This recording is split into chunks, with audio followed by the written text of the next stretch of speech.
ያለኝ ትልቅ ቦታ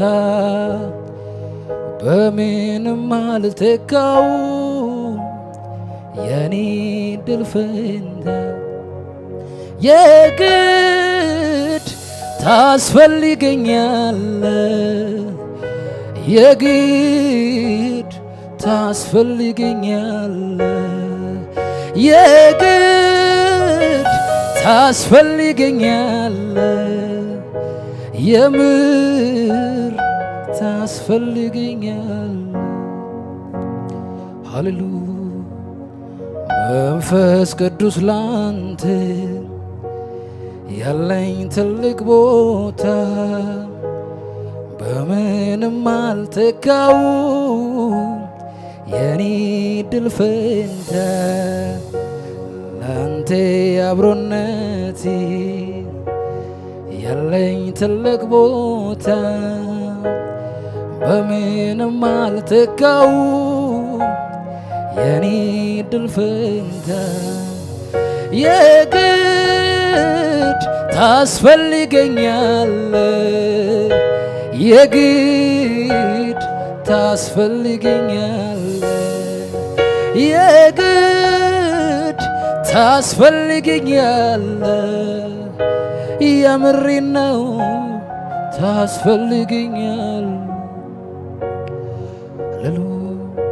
ሰው እንዴት ትንሽ ነው ብቻውን ከወጣ ያላንተ ቀትሬ ቀላል ሆኖ ይኖራል ሁሌ እንደዋተተ ግን አብሮ ያለ ሰው መንፈስ ያጀበው ከኋላ ሕዝቤን ይታደጋል በኢየሱስ ምድሬን እየሞላ በሕይወቴ የነገርከኝ ያስጀመርከኝ መንገዴ ብቻዬን አልደፍረውም መንፈሴ ነው የግዴ በሰው አፍ ብቻ አውርቼ አይደለም ማሳመኝ ነው ወይ ከእግረኛ ጋር ሮጬ ልደርስበት የምለው መኖር አልችልም ያላንተ እኔ አልለመድኩም ያላንተ አገልግሎትም ያላንተ አይደፈርም ያላንተ መኖር አልችልም ያላንተ እኔ አልለመድኩም ያላንተ አገልግሎትም ያላንተ እጅ የምነው ያላንተ የግድ ታስፈልገኛል እስቲ የግድ በሉ እስቲ የግድ ታስፈልገኛል አረ የግድ በሉ የግድ ታስፈልገኛል የምሬ ነው ታስፈልገኛል የግድ ታስፈልገኛል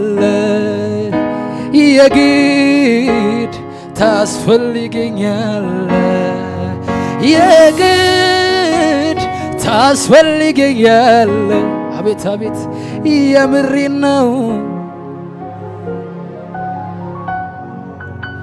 መንፈስ ቅዱስ ላንተ ያለኝ ትልቅ ቦታ በምንም አልተካው የኔ ድል ፈንታ ላንተ አብሮነቴ ያለኝ ትልቅ ቦታ በምንም አልተካው የኔ ድል ፈንታ የግድ ታስፈልገኛል የግድ ታስፈልገኛል የግድ ታስፈልገኛል አቤት አቤት የምሬ ነው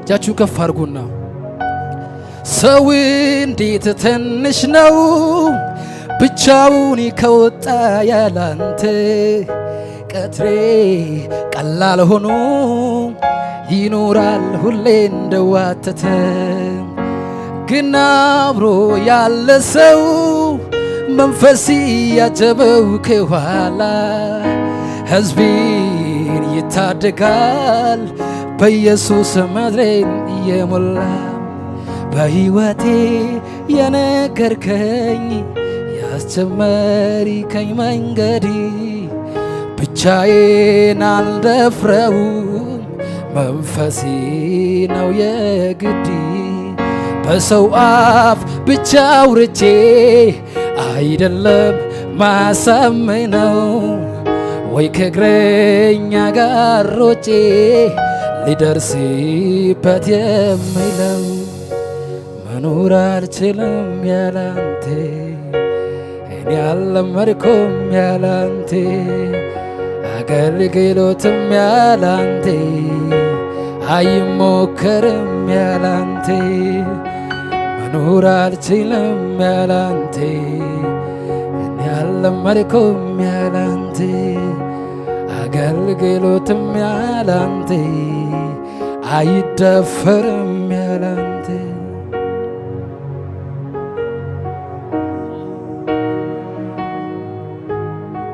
ታስፈልገናለህ ኢየሱስ ታስፈልገናለህ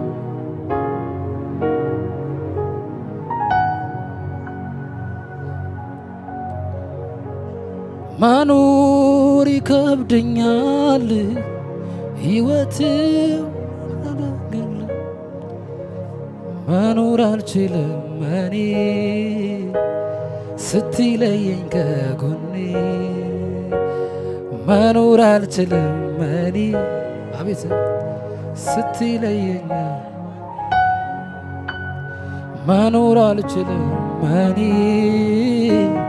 ስትለየኝ ከጎኔ መኖር አልችልም እኔ ስትለየኝ አባብዬ የኔ ጌታ ናፍቆቴ ነህ ጠዋትም ማታ ህልውና መገኘት ያረከኛል አባብዬ የኔ ጌታ ናፍቆቴ ነህ ጠዋትም ማታ ህልውና መገኘት ያሱኛል መኖር አልችልም እኔ ስትለየኝ ከጎኔ መኖር አልችልም እኔ ስትለየኝ ከጎኔ መኖር አልችልም እኔ ስትለየኝ ከጎኔ መኖር አልችልም እኔ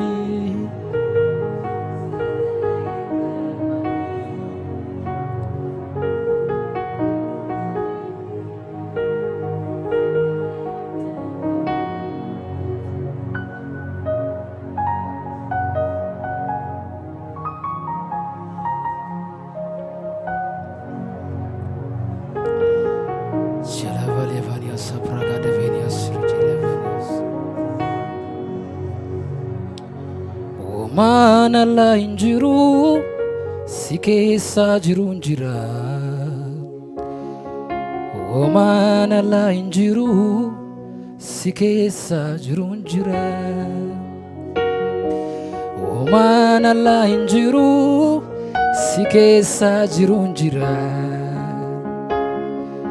O manalla injiru sikesa jirun jira እንጂራዶን ሲመሌ እንጂራዶን ሲመሌ እንጂራዶን ሲመሌ እንጂራዶን ሲመሌ ወማንላ እንጅሩ ሲኬሳ ጅሩ እንጅራ Omanalla injiru sikesa jirun jira Omanalla injiru sikesa jirun jira Oman Allah injiru sikesa jirun jira lali dabe Oman Allah dabe lali dabe Oman Allah dabe lali dabe Oman Allah dabe lali dabe Oman Allah dabe Oman Allah injiru sikesa jirun jira Oman Allah injiru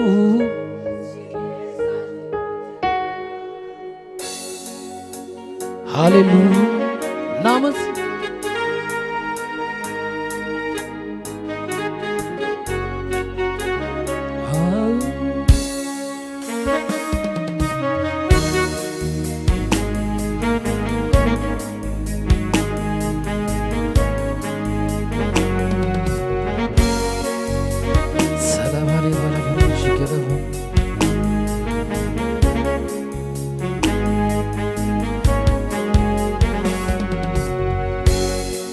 ባኒ ላይ ልስራ ጌታ የወደድከው ማንስ ደስ የሚልህ እንዴት ልትወደኝ ነው ምንም ሳልሰራ ወደድከኝና ጌታ በደሜ ገዛኸኝና ከመሬት ከአፈር አነሳኸኝ ሰው ያላየውን አሳየኝ እጃችሁ ከፍ አድርጉና ምንም ሳልሰራ ወደድከኝና ጌታ በደሜ ገዛኸኝና ከመሬት ከአፈር አነሳኸኝ ሰው ያላየውን አሳየኝ አይገርምም ወይ ኧረ አይገርምም ወይ አይደንቅም ወይ ኧረ አይደንቅም ወይ በኔ በትንሹ ሲሰራ መንፈሱ አይገርምም ወይ ኧረ አይገርምም ወይ አይደንቅም ወይ ኧረ አይደንቅም ወይ በኔ በትንሹ ሲሰራ መንፈሱ በኔ በኩል ታፈ ሲሰራ መንፈሱ ተራው ሰው ከመሬት ተነስቶ ሳመልክ እጆቹን አንስቶ መንፈሲ መጥቷል በጉባኤ የገባው ያመስኪነው ዛሬ ወዳቂው ከመሬት ተነስቶ ሳመልክ እጆቹን አንስቶ መንፈሲ መጥቷል በጉባኤ የነካው ያመስኪነው ዛሬ አይገርምም ወይ አይገርምም ወይ ኧረ አይገርምም ወይ አይደንቅም ወይ ኧረ አይደንቅም ወይ በኔ በትንሹ ሲሰራ መንፈሱ አሜን በኔ በትንሹ ሲሰራ መንፈሱ አይገርምም ወይ ኧረ አይገርምም ወይ አይደንቅም ወይ ኧረ አይደንቅም ወይ በኔ በትንሹ ሲሰራ መንፈሱ አሜን ሃሌሉያ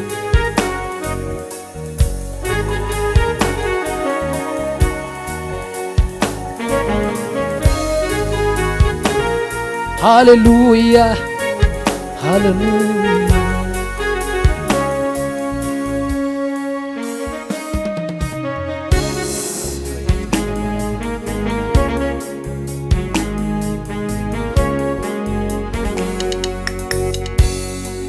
ጌታ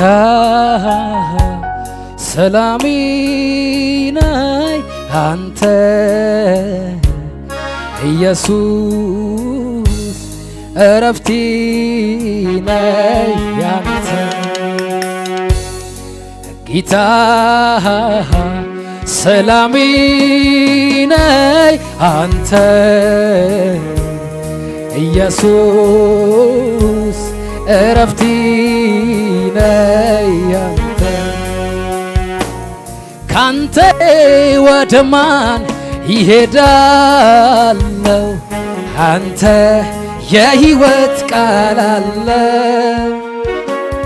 ምንጭህን አፍልቀኝ ጌታ ታሪክ አለ አንተ የሕይወት ቃል አለ የሕይወት ምንጭ ነህ ጌታ ለተጠማኝ አንተ የሕይወት ቃል አለ ዘመኔን በሙሉ ስታዞር ጌታዬ አንተ የሕይወት ቃል አለ ጌታ ሰላሜ ነህ አንተ ኢየሱስ እረፍቴ ነህ አንተ ጌታ በሉ እስቲ ጌታ ሰላሜ ነህ አንተ ኢየሱስ እረፍቴ ነህ አንተ ሰይ እናመሰግንሃለን ጭብጨባ ይገባሃል እልልታ ይገባሃል ከዚህ በላይ ይገባል እናመሰግን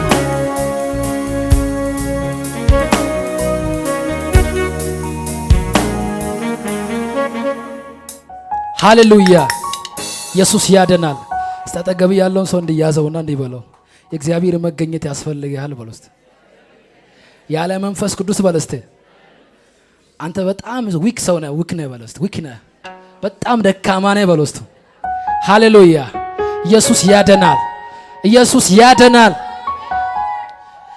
ኢየሱስ ያለህበት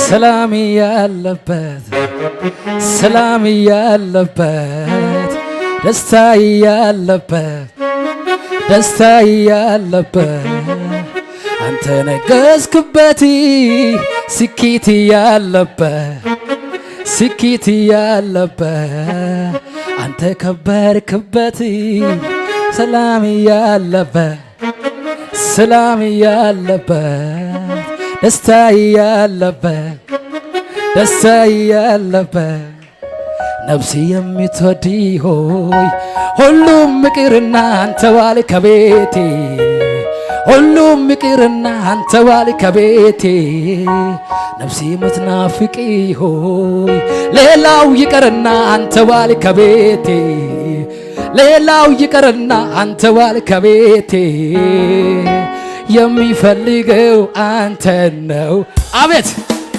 አንተ ነው እኔ የምመኘው አንተ ነው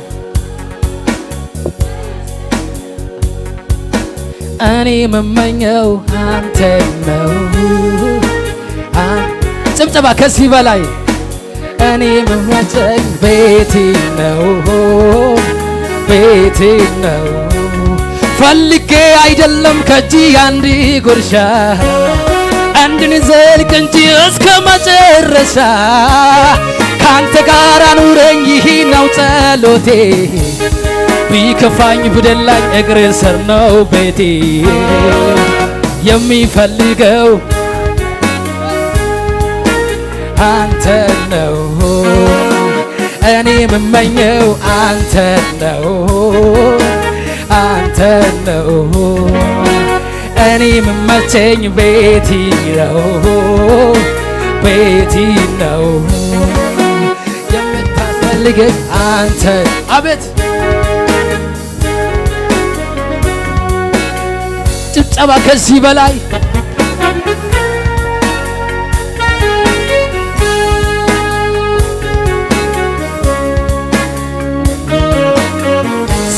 ሰይ ይገባሃል።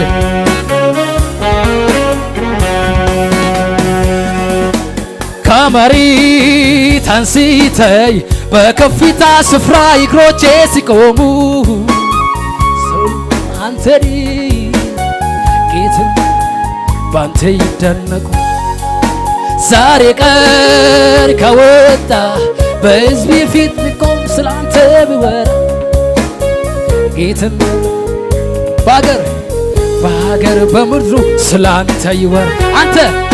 አንተ ተወራ አንተ ተወራ አንተ ተወራ አንተ ተወራ በኔ ላይ አንተ ተወራ አንተ ደምቀታይ አንተ ደምቀታይ አንተ ደምቀታይ አንተ ደምቀታይ በኔ ላይ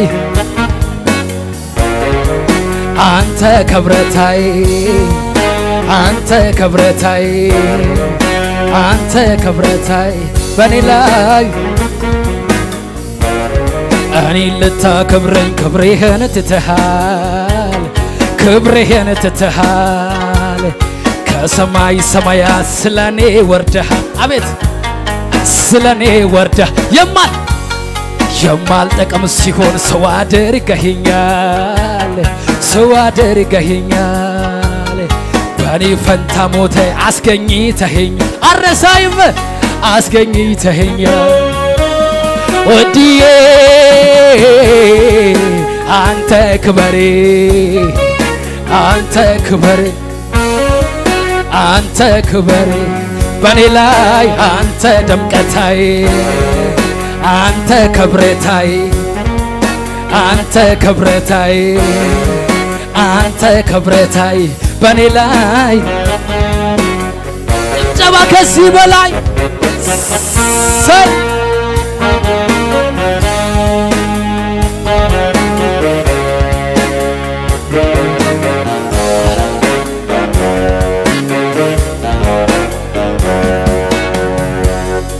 እኔ ያልዘመርኩኝ ማን ልዘምርልህ ስላደረክ ነገር ከቶ እንዲህ በቀላል ተዘርዝሮ አያልቅም ምሕረት በቆጠሬ ትንሽ ከቀለለኝ ብዬ እንጂ አያልቅም ብዘምር በወይራ ስላረከው ታምር ስላሸጋገርከኝ ያሁሉ መከራ እኔ ያልዘመርኩኝ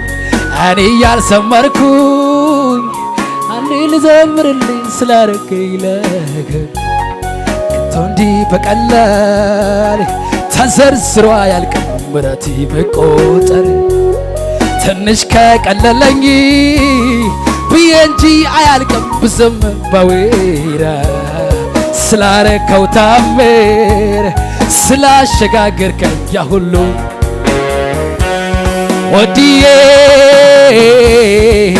አንተ ክበሬ እስቲ በሉ አንተ ክበር በቤታችሁ አንተ ደምቀታይ በኔ ላይ አንተ ደምቀታይ አንተ ከብረታይ አንተ ከብረታይ አንተ ከብረታይ በኔ ላይ ስምህን ጠርቼ ድኛለሁኝን አምላኬ በላዩ ላይ ሊደርብ መስጋና አረን ያመለጥኩኝ አንተን በማመን አምላኬ በሰውነቴ ላይ ታወቀኝ መዳን አምላኬ ታዲያ እንዴት ዝም ላል የተደረገለት ከድቅድቅ ጨለማ ብርሃን የሆንክለት አምላኬ አምላኬ አምላኬ አምላኬ አምላኬ አምላኬ ክብሪነ ማረጌ አምላኬ አምላኬ አምላኬ አምላኬ አምላኬ አምላኬ ክብሪነ ማረጌ ክብሪነ ክብሪነ ክብሪነ ውበቴ ነህ ተብሬ ማረኬ ክብሬ ነህ ስምህን ጠርቼ ድኛለሁኝና በላዩ ላይ ልደርብ ምስጋና ታዲያ እንዴት ዝም ላል የተደረገለት በድቅድቅ ጨለማ ብርሃን የሆንክለት አምላኬ አምላኬ አምላኬ አምላኬ አምላኬ አምላኬ ክብሬ ነህ ማረጌ አምላኬ አምላኬ አምላኬ አምላኬ አምላኬ አምላኬ ክብሬ ነህ ማረጌ ክብሬ ነህ ማረጌ ክብሬ ነህ ማረጌ ውበቴ ነህ ማረጌ ውበቴ ነህ ደም ግባቴ ኢየሱሴ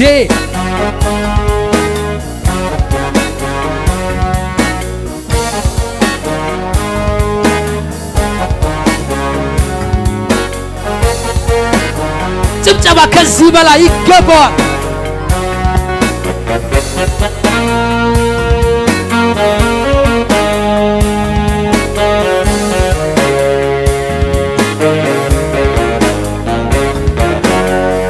ሃሌሉያ! ኢየሱስ ያደናል። እስቲ ኢየሱስ ውበቴ ነው በሉ። እስቲ ኢየሱስ ክብሬ ነው በሉ። ሃሌሉያ! ኢየሱስ ያደናል። ምንም ያህል ሁኔታ ውስጥ ልንሆን እንችላለን፣ ግን እግዚአብሔር ከኛ ጋር ነው። እስቲ እግዚአብሔር ከኔ ጋር ነው በሉ። እስቲ እግዚአብሔር ከኔ ጋር ነው በሉ። ሃሌሉያ! አጠገብ ያለውን ሰው እንዲህ በለው እስቲ ያንተ አምላክ ትልቅ ነው በሉ። ትልቅነቱ አይታወቅም በሉ። ሃሌሉያ! ምክንያቱም ትልቅ አምላክ ይዘህ ትፈራለህ። እንደው ሰው እኮ የሆነ ከጎኑ ሰው ካለው ማለት ምን ላል በጣም አለ ወንድሜ አለ ባለፍት ነው እሱ አለ ላል። ግን እግዚአብሔር ከዛም በላይ ነው። አይደለም እንዴ? እግዚአብሔር እኮ ከማንም በላይ ነው። እናንተ ጋሽ ለኔ ይደርስልኛል ከምትሉ ሰው በላይ ነው እግዚአብሔር። እስቲ እግዚአብሔር ከሁሉም በላይ ነው በሉ። በዙሪያዬ ያለው ነገሬ ይሄ ነው ባይነግረኝም ነገር ሞተ ተቀበረ አብጥቷል ብለኝ አዲስ ነገር ማድረግ ሁልጊዜ ልማድ ያለው ጌታ ዛሬም በዙፋኑ ይተጋል። እኔም ማምነው ጨለማ ይበራል ያለኝ ነው። እኔም ማምነው ተራራው ተናዷል። ዓለምን ሁኔታን ዓለምን ችግሬን ዓለምን ሁኔታን ዓለምን ችግሬ እግዚአብሔርን አምነዋለሁ ይሰራል ነገሬን። እግዚአብሔርን አምነዋለሁ ይከፍታል ነገሬን። እግዚአብሔርን አምነዋለሁ ይሰራል ነገሬን። እግዚአብሔርን ዝቅ ብላችሁ ሽብሸባ ከችግራችሁ በላይ ይሆን ዝቅ ብላችሁ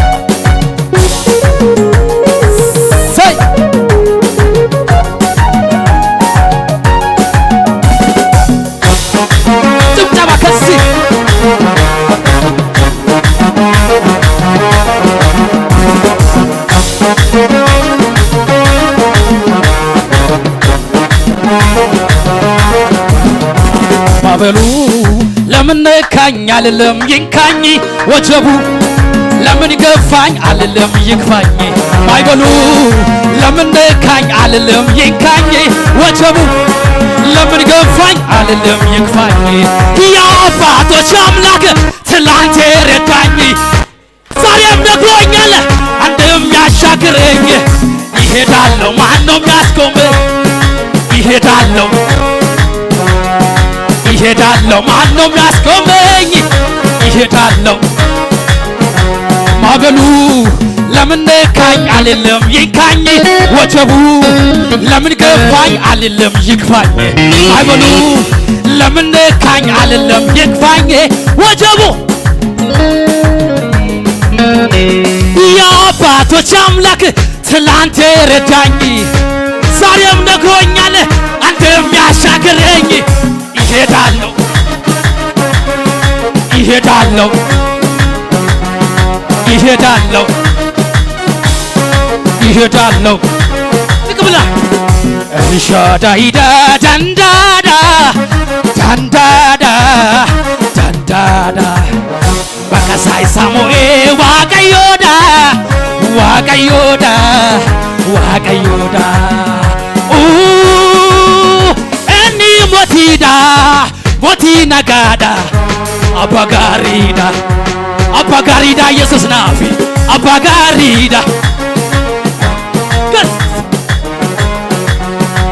አባጋሪዳ ኢየሱስ ናፊ አባጋሪዳ አባጋሪዳ ኢየሱስ ናፊ ዝቅ ብላችሁ ኤልሻዳይዳ ዳንዳዳ ዳንዳዳ ዳንዳዳ መቀሳይ ሳሙኤ ዋቀዮዳ ዋቀዮዳ ዋቀዮዳ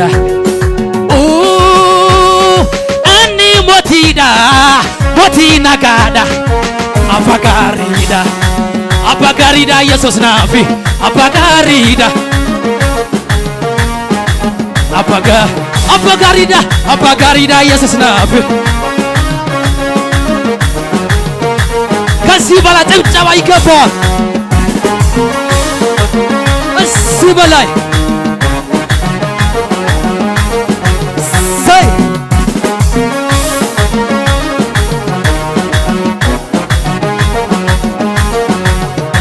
በዙሪያ ያለው ነገሬ ይህን ባይነግረኝም ነገር ሞተ ተቀበረ አቁቷል በለኝ አዲስ ነገር ማድረግ ሁልጊዜ ልማድ ያለው ጌታ ዛሬም በዙፋኑ ይተክ ስለኔ ከፍታ አደራችሁ። ስሜ ሌል በላይ ይባላል። አሁን ማቀርብላችሁ ጥቅስ ነው ዘፍጥረት 21 ከ1 እስከ 2 እግዚአብሔር እንደተናገረው ሳራን አሰባት። እግዚአብሔር እንደተናገረው ለሳራ አደረገላት። ሳራም ጸነሰች። እግዚአብሔር በተናገረው ወራት ለአብርሃም በስተርጅና ወንድ ልጅን ወለደችለት። አመሰግናለሁ።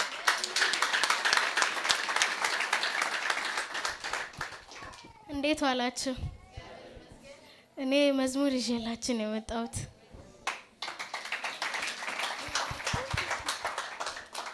ይሄ ነው እግዚአብሔር ለኔ የደረሰው ከባርነት ምድር አርነት ያወጣኝ ባህር ከፍሎ ያሻገረኝ ከዓለም ውሃ ያጠጣኝ ከድቅድቁ ጨለማ አስደናቂ ብርሃን ሆነልኝ። ከቶ አላፍርበትም ንጉሴ ከቶ አላፍርበትም አባቴ ይሄ ነው እኔ የማመልከው ይሄ ነው እኔ የምሰግድለት ይሄ ነው እኔ የማመልከው ይሄ ነው እኔ የምሰግድለት ለሞተ ሕይወት ይሰጣል የሌለውን ከቶ ያኖራል ከፉ በሚወጣው ቃል የሚታየው ሆኗል ከፀሐይ 7 እጥፍ ደመና ከፀሐይ 7 እጥፍ ያበራል ዓመት ዓለማቱን በእጁ ይዛል ባርባሩ ይታዘዘው እሱ እኮ ጌታዬ ነው ከቶ አላፍርበትም ንጉሴ ከቶ አላፍርበትም አባቴ ይሄ ነው እኔ የማመልከው ይሄ ነው እኔ የምሰግድለት። ስላደመጣችሁኝ አመሰግናለሁ።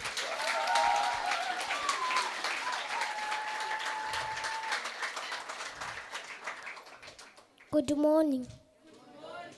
Today I have a memory verse. 1 Corinthians chapter 10 verse 31.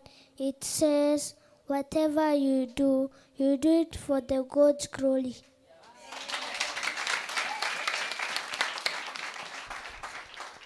እጃችሁን ዘርጉና ባርኳቸው። አጌን እናንተንም እግዚአብሔር ይባርካችሁ። ይቅርታ አንዴ ላስቸግራችሁ፣ አንዴ ቁሙ። ሰላም ተባባሉ እስቲ። ጎረቤታችሁን ፈልጉ ያልመጣ ሰው። እናመሰግናለን።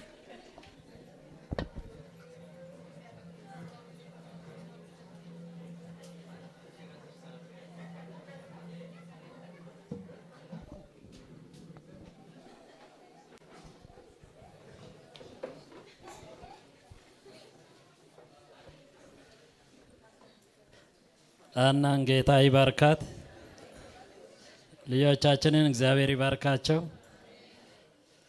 እኔም እኮ ልላችሁ ነበረ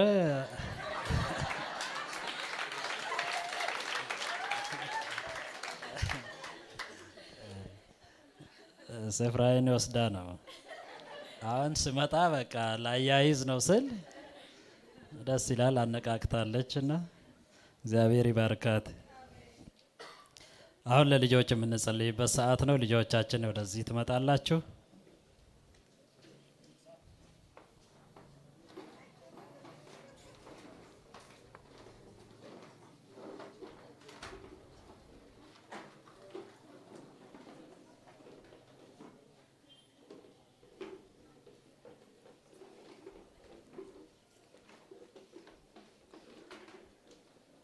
ሁላችንም አንገቶቻችንን ዝቅ አድርገን እንጸልያለን።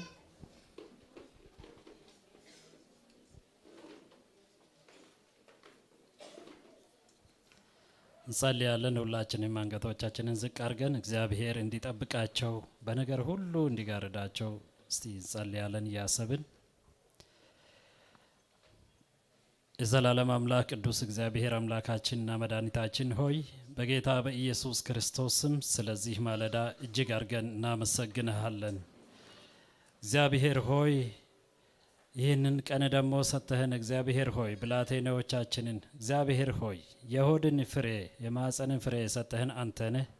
ፍሬዎቻችንን ደግሞ በፊትህ ይዘን ቀርበናል። በኢየሱስ ክርስቶስ ስም ስለነሱ እናመሰግንሃለን።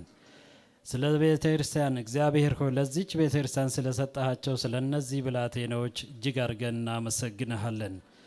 ልጆች የእግዚአብሔር ስጦታ ናቸው፣ የሆድን ፍሬ የእጁ ዋጋ ነው ተብሎ እንደተጻፈ በኢየሱስ ክርስቶስም እግዚአብሔር አምላካችንና አባታችን ሆይ ሕይወታቸውን ታድገህ በዚህ ስፍራ ስላመጣሃቸው በኢየሱስ ስም እናመሰግንሃለን።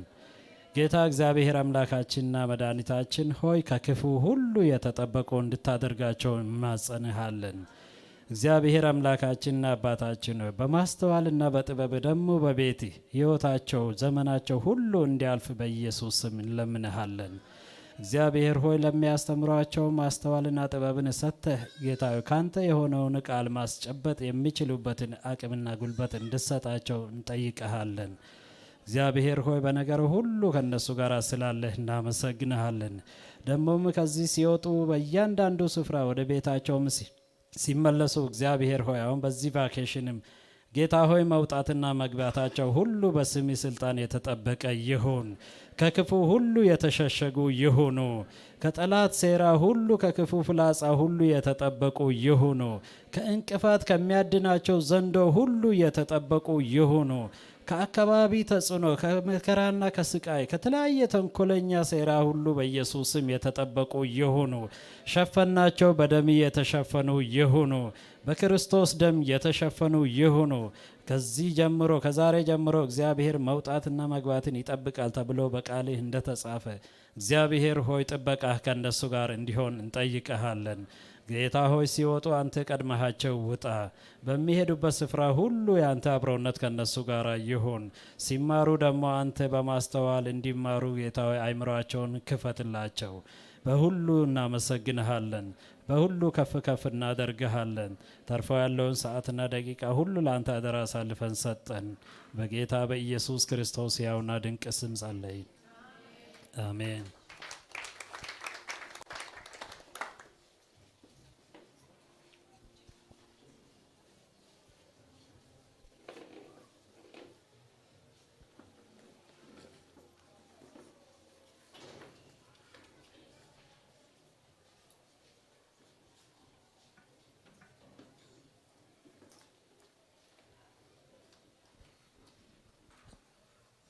እሺ ሁላችንም ጠጋ ጠጋ ተባብለን እንቀመጣለን። ውጪ ያላችሁ ወደ ውስጥ እንድትገቡ ብዙም ሰው አይታይም ግን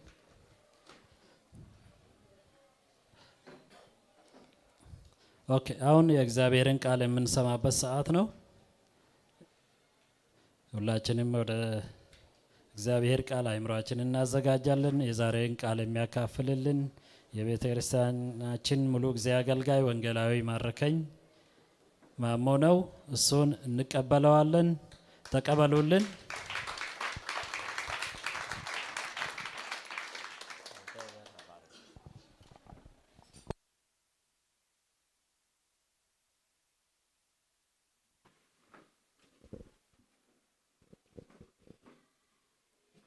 እግዚአብሔር የተባረከ ይሁን። ለእግዚአብሔር ደግሞ ብዙ ስለ ምህረቱ ስለ ቸርነቱ ብዙ ምስጋና ብዙ እልልታ ብዙ ጭብጨባ ይሁን። ጌታም በታላቅ እድል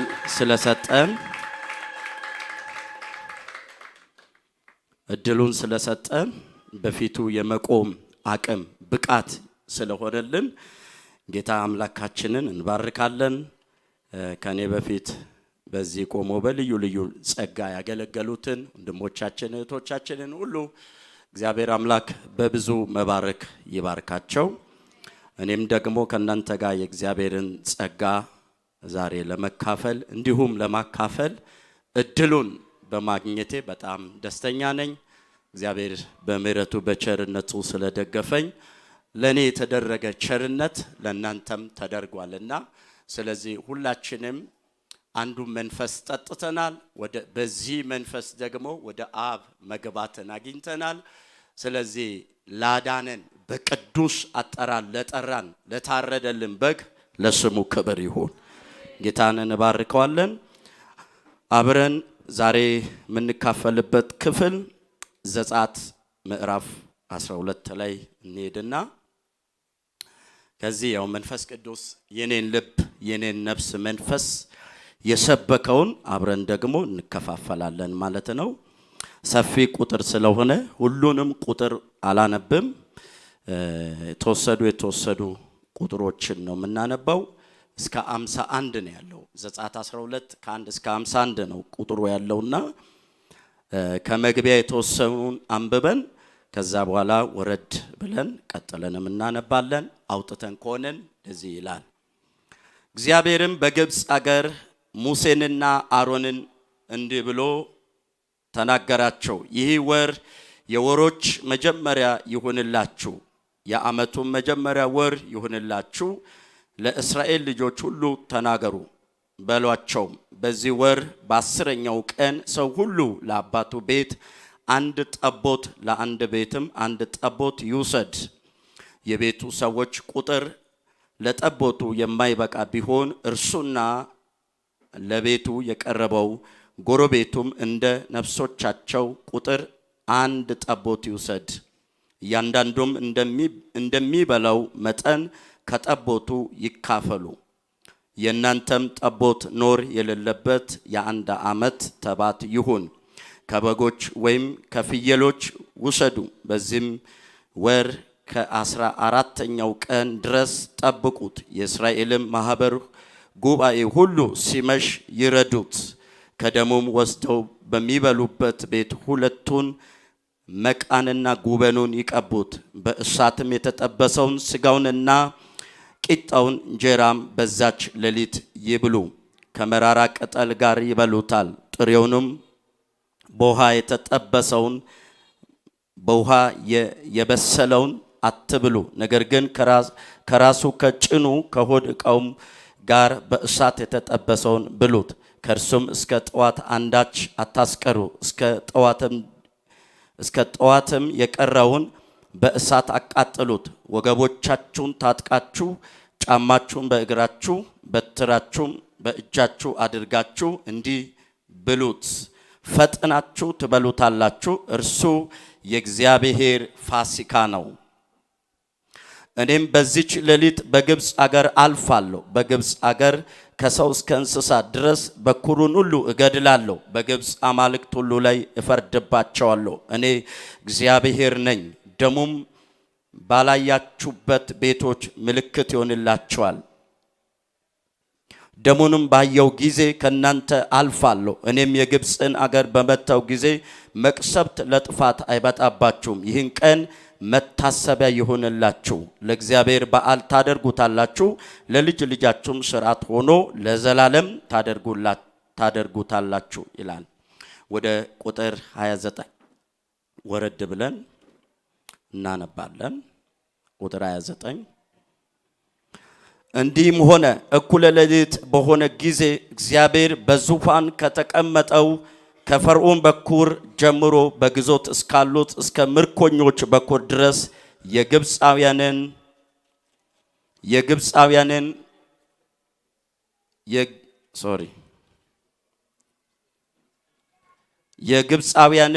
በግብፅ ምድር የተገኘውም በኩር ሁሉ የእንስሳውንም በኩሮች ሁሉ መታ። ፈርዖንም ባሪያዎቹን ሁሉ ግብፃውያንን ሁሉ በሌሊት ተነሱ፣ የሞተ የሌለበት አልነበረምና በግብፅ ምድር ታላቅ ለቅሶ ሆነ።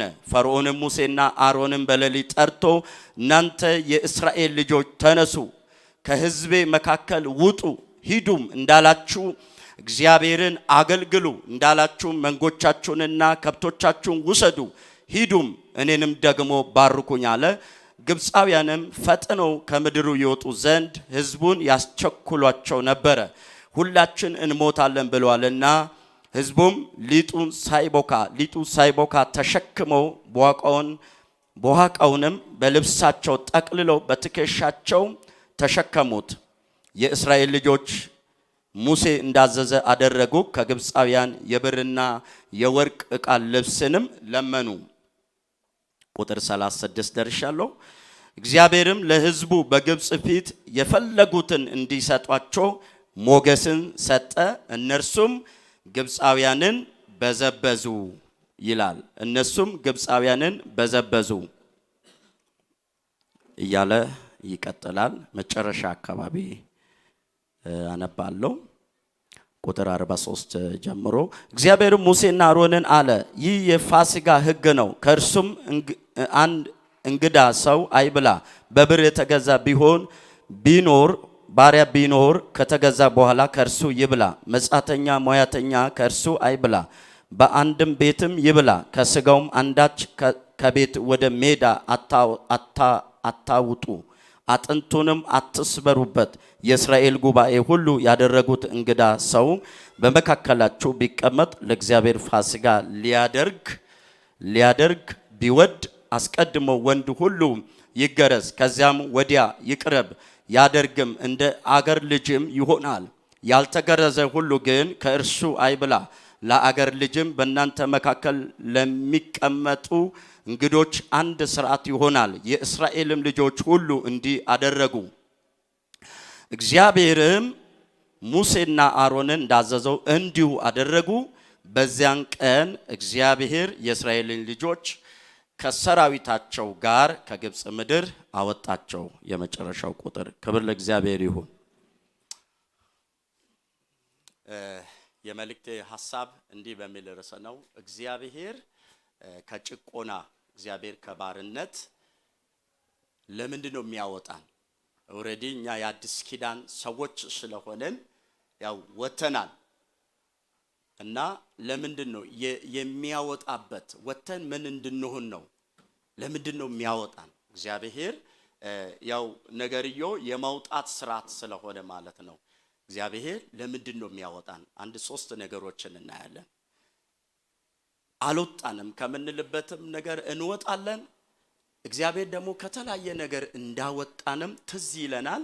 ግን ለምንድን ነው ያወጣው? ወደዚህ ኮንቴክስት እንመለስ።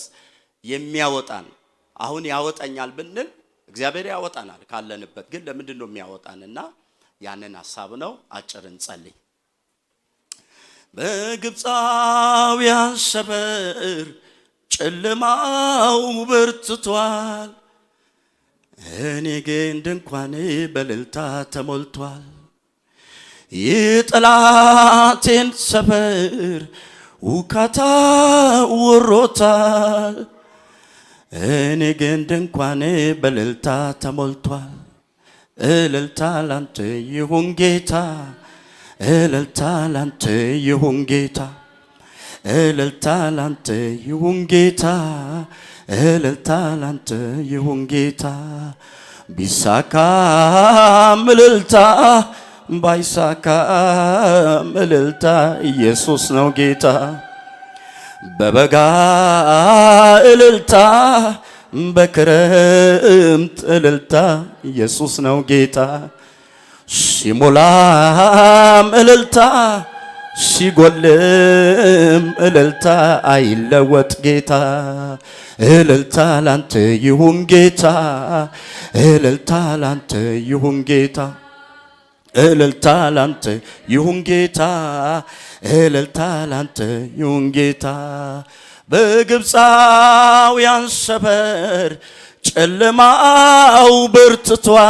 በርትቷል እኔ ግን ድንኳኔ በእልልታ ተሞልቷል የጠላቴን ሰፈር ሁካታው ወሮታል እኔ ግን ጎጆዬ በመዝሙር ተሞልቷል እልልታ ላንተ ይሁን ጌታ እልልታ ላንተ ይሁን ጌታ እልልታ ላንተ ይሁን ጌታ እልልታ ላንተ ይሁን ጌታ ሲሳካም እልልታ ሳይሳካም እልልታ ኢየሱስ ነው ጌታ ሲሞላም እልልታ ሲጎልም እልልታ አይለወጥ ጌታ እልልታ ላንተ ይሁን ጌታ እልልታ ላንተ ይሁን ጌታ ምስጋና ላንተ ይሁን ጌታ አምልኮ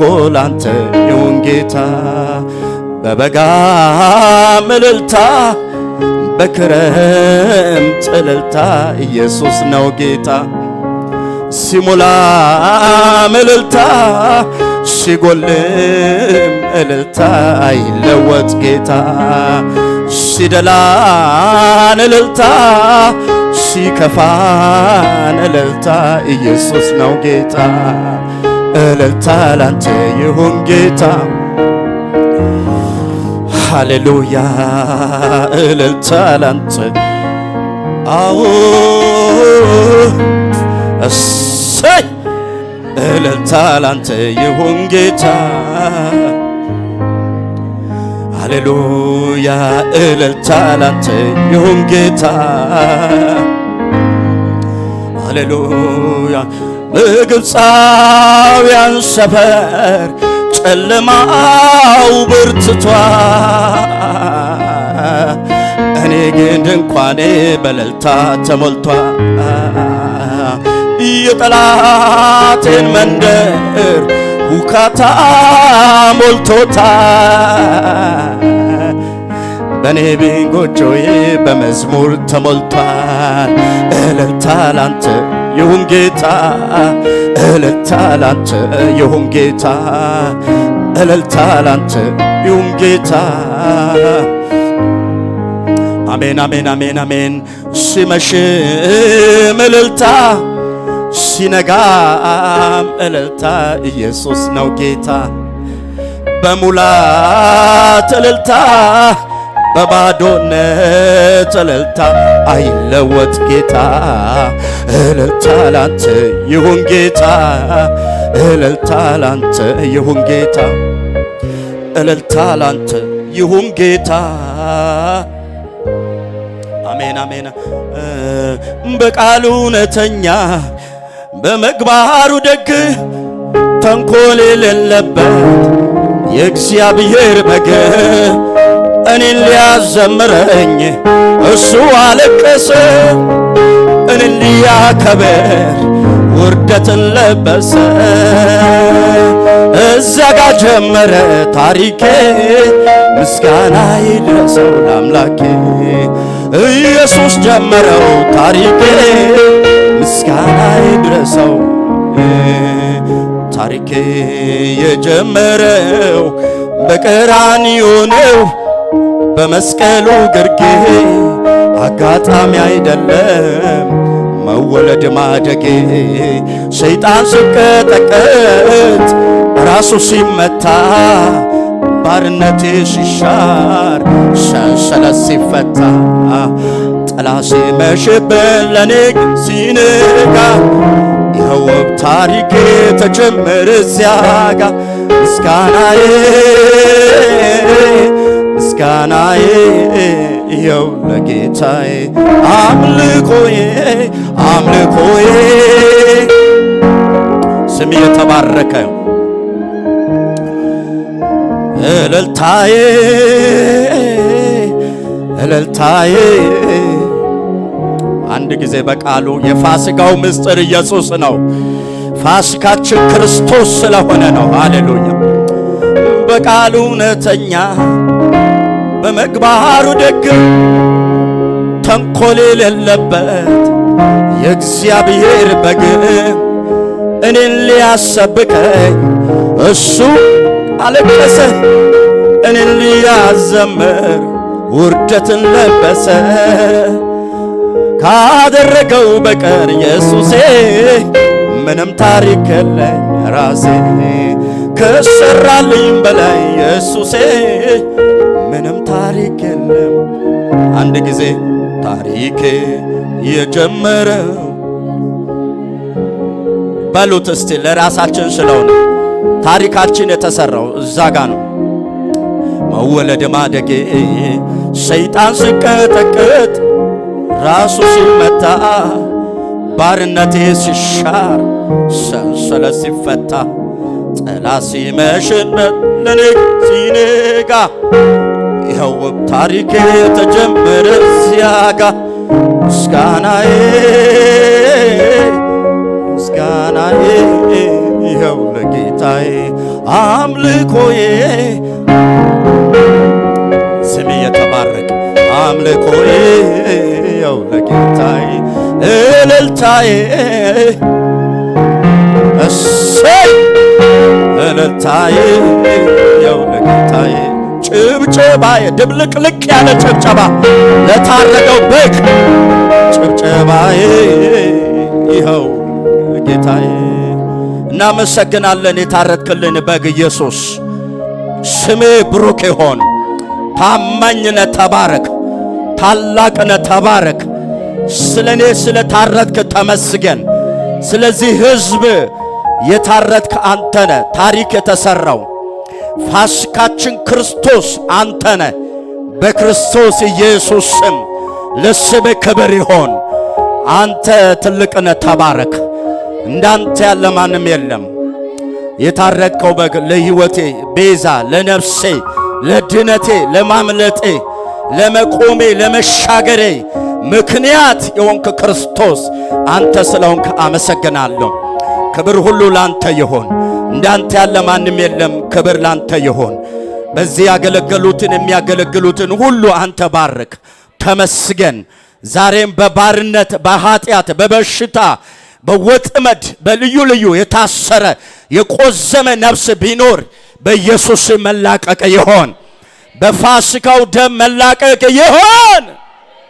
ከቃል ከክብሪ የተነሳ ከመገኘት የተነሳ በመስቀል ላይ ከታረደልን ከክርስቶስ ሕያው ከአቤል ደም እልቅ ለሚሻል ለተሻለ ኪዳን ላደረገልን በሱ ደም የትኛውም ቀንበር የተሰበረ ይሆን።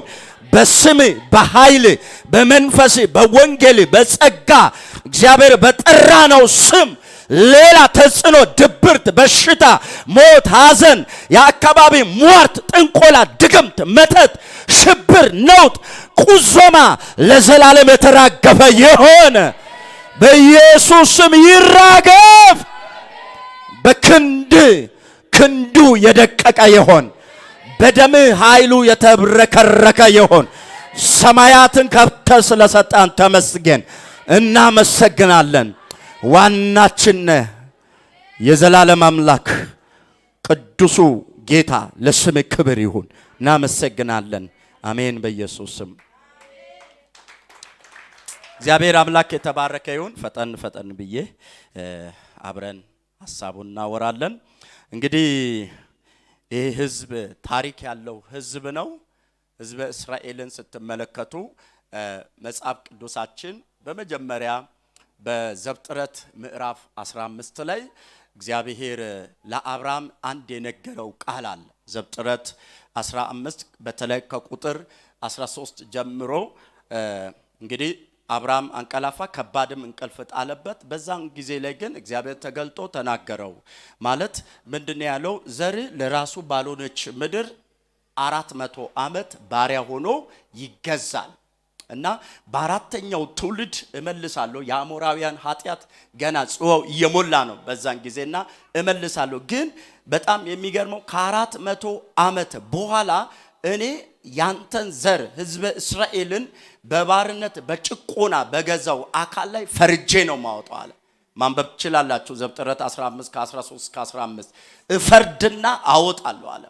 ያ ይፈጸም ዘንድ እንግዲህ የመጀመሪያው የእምነት አባት የተባለው አብርሃም አለፈ፣ ይስሐቅ አለፈ፣ ያዕቆብ አለፈ። ያዕቆብ 12 ነገድ ወይም 12 ልጆችን ወለደ። ከነሱ መካከል አንዱ 11ኛው የራሄል ልጅ ዮሴፍን ታውቁታላችሁ። ዮሴፍ ለባርነት ተሸጠ። ማለት በራዩ ምክንያት ባየው ህልም ምክንያት በቃ መፈጸሚያው ግብጽ ስለሆነ እግዚአብሔር ወንድሞችንም ተጠቅመው ወደ ጉርጋድ ቢከቱ ንግደለው ቢሉ እንዳይገሉ አደረገና በቃ እነሱን እንደ ትራንስፖርቴሽን ተጠቅመው ወደ ግብጽ ምድር ሰደደው። ዮሴፍ ወደ ግዞት ገባ ይላል። ያው መዝሙረኛው ይናገራልና መዝሙር 105 ቁጥር 17 ጀምሮ ዮሴፍ ለባርነት ተሸጠ ይላል እና ገባ ወደዛ ማለት ነው። ባሪያ ሆኖ እየሰራ እያለ እንግዲህ ከብዙ ቆይታ በኋላ ዮሴፍ በግብጽ ምድር ከሞተ በኋላ ይላል። በተለይ ወደ ዘጸአት 1 ልመልሳችሁ ረጅም ስለሆነ ታሪኩ። ዮሴፍ ከሞተ በኋላ ዮሴፍን ያላወቀ አዲስ ንጉስ ተነሳ ይላል። ዘጸአት 1 ላይ ስትመለከቱ ዮሴፍ ቀድሞ በግብጽ ነበረ። ከዮሴፍ ጋር 70 ነፍስ ናቸው ወደ ግብጽ የገቡት ይላል። 71 እንደዛ አካባቢ ወደ ግብጽ የገቡት ከዮሴፍ ጋር እንደዚህ ገቡ። ይሄ 71 ነፍስ ወይም 70 ነፍስ በግብጽ ምድር ላይ እየተዋለደ ባርነቱ በከፋ ቁጥር ህዝቡ እየበዛ ሄደ። ጭቆናው፣ ባርነቱ፣ አገዛዙ በጣም ከብዷቸው ሳለ እነሱ ግን እየበዙ ሄዱ።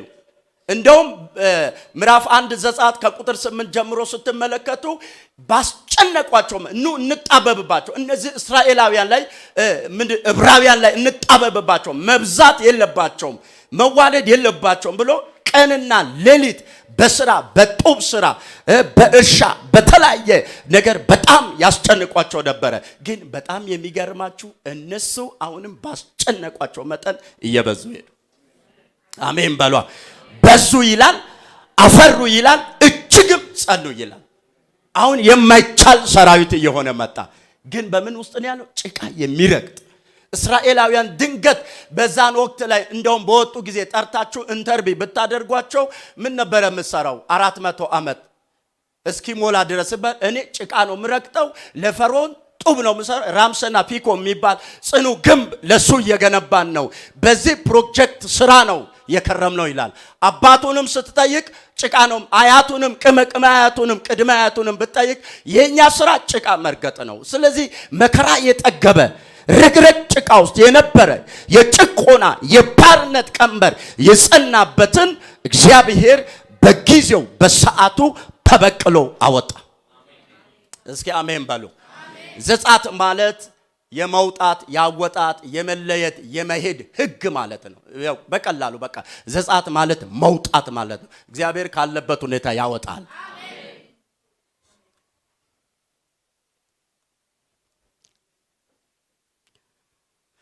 እንግዲህ እንደሚነገረው በ1446 ዓመት ዓለም ከክርስቶስ ልደት በፊት ህዝቡ ፈልሶ በእግዚአብሔር አሰራር በታምራዊ ክንድ ህዝቡ ወጣ። የዚህ ዋና ዓላማ ፋሲካ የሚል ነው። በተለይ አዲሱ መደበኛ ትርጉም ከ1 እስከ 30 ያለውን የፋሲካውን ነው የሚያወራው። ፋሲካ የእግዚአብሔር ፋሲካ ነው የሚያወራው። ቀጥሎ ከ31 እስከ መጨረሻ ያለው መውጣት ስለ መውጣት ነው የሚያወሳን ማለት ነው። ስለዚህ ይህ ህዝብ ወጣ፣ ባርነት ጠገበ፣ ወጣ፣ ተሰቃየ፣ ወጣ። ባፈራ ቁጥር ጭቆናው በዛ፣ አስገባሪዎቻቸውን ሾሙባቸው፣ ግን ወጣ። ለመውጣቱ ምልክት ምዕራፍ 2 ላይ ደግሞ ሙሴ አደገ። እንዳደገና የፈርዖን የልጅ ልጅ ተብሎ የሚጠራው ሙሴ እንዳደገና ከፈርዖን ቤት 40 ዓመት ሲሞላው ኮብልሎ ወጣ ይላል። እንደምታውቁት በመጀመሪያ አንድ ዕብራዊና ግብፃዊ ሲጣሉ አየና ለምንድን ነው የምትጣሉ ብሎ ዕብራዊውን የራሱን ወገን ወይም እስራኤላዊውን አግዞ ምን አደረገ ይላል? ያኛውን መታውና አሸዋ ውስጥ ገደለውና ቀበረው ይላል። በሁለተኛው ዙር ደግሞ ዕብራዊና ዕብራዊ ወይም እስራኤላዊና እስራኤላዊ ሲጣሉ ወይም ሲከራከሩ አይቶም ለምንድን ነው የምትጣሉ እናንተ ወንድማማች አይደላችሁም ብሎ ስል አንተም በእኛ ላይ አለቃ ማን አደረገ? ያኛውን ግብፃዊ እንደገደልክ ልትገድለን ነው አሉ። ይሄ ወሬ ወዲያው በፈርዖን ዘንድ ተሰማ። ኮብልሎ ወደ ሚዲያን ገባ። ሚዲያን የገባ ጊዜ ምንድነው የእግዚአብሔር አሰራር? እሱ ኮብልሎ ነው የገባው። ሄደ ገባ፣ የዮቶር አማች ሆነ፣ በግ ጠበቀ። የዮቶር አንዲት ልጃገረድ አገባ። እዛ በግ እየጠበቀ 2 ልጆችን ወለደ። ወልዶ እዛ 40 ዓመት ሲሞላው መጀመሪያ በፈርዖን ቤት 40 ዓመት አሁን 40 ዓመት 80 ዓመት ሲሆነው እግዚአብሔር ከዛ ጠራ ከምድረ በዳ። እስኪ አሜን በሉ። ብዙዎች የመጽሐፍ ቅዱስ አዋቂዎችም እንደሚና አመራርን እያንዳንዱን ነገር ሙሴ በይበልጥ የሰለጠነው በጎችን እዛ ሲጠብቅ በዮቶር ቤት ወይም በሚዲያም ምድረ በዳ በነበረ ጊዜ አሰለጠነው እግዚአብሔር። አንድ ነገር በዚህ ልናገር፣ በልቤ መንፈስ ቅዱስ የሚያበራው የነበርክበት አጣብቂኝ የማይመች መንገድ የማይመች ጎዳና ለታላቅ ስራ እግዚአብሔር አንተን የሚያዘጋጅበት ነው። ጮኻችሁ እስኪ አሜን በሉስ። የነበርክበት ምድረ በዳ የነበርክበት አስቸጋሪ የምትዩ ያ ቦታ ከባድ ነው። ጌታን አግኝቼ የምትለው ቦታ እግዚአብሔር አምላክ ለታላቅ ፕሮግራም፣ ለታላቅ ራእይ፣ ለታላቅ አገልግሎት እንደገና እየሰራ ነው። እጃችሁን አንሱና እግዚአብሔር እንደገና ይሰራኛል በሉስ። ለታላቅም ዓላማ በሉስ ያዘጋጀኛል። እግዚአብሔር ሰርቶ ቀምሞ አሽሞንምኖ ለታላቅ ክብር ያዘጋጃል።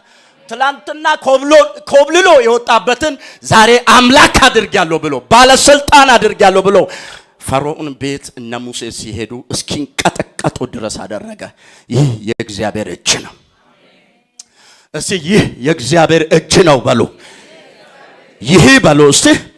በሰው ዕውቀት፣ በሰው አስተሳሰብ፣ በሰው አመለካከት የሚቻል የሚሞከር የሚደፈር አይደለም። የምናውቀው አንድ ነው። ኃይል የእግዚአብሔር ነው። በየትኛውም ሁኔታ ኃይል የእግዚአብሔር ነው። እስኪ አሜን በሉ። አይወጣም። ኃይል የእግዚአብሔር ባይሆን ሕዝበ እስራኤል ከግዞት አይወጣም፣ ከፈርዖን ቤት አይወጣም። ከጨካኙ የቢዝነሱ መሰረት ሕዝቡ ነው። ለሱ ነው ቀን ከሌሊት የሚፈጉ። እግዚአብሔር ግን ተበቅሎ አወጣቸው። እስኪ አሜን። እግዚአብሔር ያወጣል። ምንድነው ብላችሁ ወደ አዲስ ኪዳን ከሄዳችሁ አንደኛ ቆሮንቶስ ምዕራፍ 5 ቁጥር ከ6 እስከ 8 ስትመለከቱ እንደዚህ ይላል። ፋሲካችን ክርስቶስ ታርዷልና ይላል። አሜን። ሙሴ እና አሮን ሕዝበ እስራኤል እንዲያርዱ የበግና የፍየል ጠቦት ኖር የሌለበት ፍየልና በግ ጠቦት የተባለው ይሄኛው አንደኛ ቆሮንቶስ 5 ከ6 ከ8 የምትመለከቱት ክርስቶስ ነው። እስኪ አሜን በሉ። ክርስቶስ ስለኔ ታርዷል በሉ እስቲ። ክርስቶስ ስለኔ ታርዷል በሉ። ስለኔ ሞቷል። የብሉይ ኪዳኑ በግ ጥላ ነበረ። የእውነት በመስቀል ላይ የታረደው በግ ክርስቶስ ነው።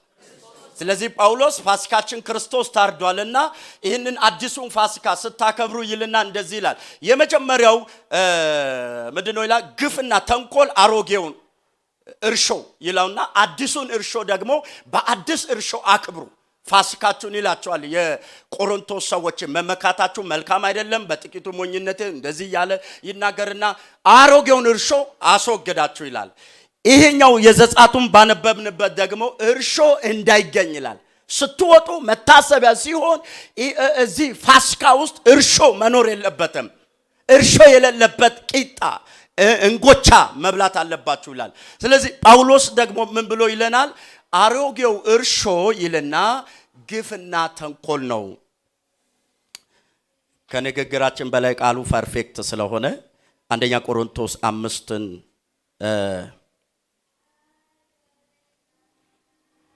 ፈጠን ብለን አውጥተን እናነባለን።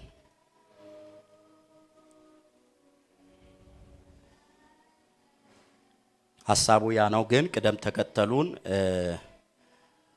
ማበላሸት የለብኝም ብዬ ነው። ከቁጥር 6 ጀምሮ በአዲሱ መደበኛ መመካታችሁ መልካም አይደለም፣ ጥቂት እርሾ ብዙን ሊጥ እንደሚያቦካው አታውቁምን?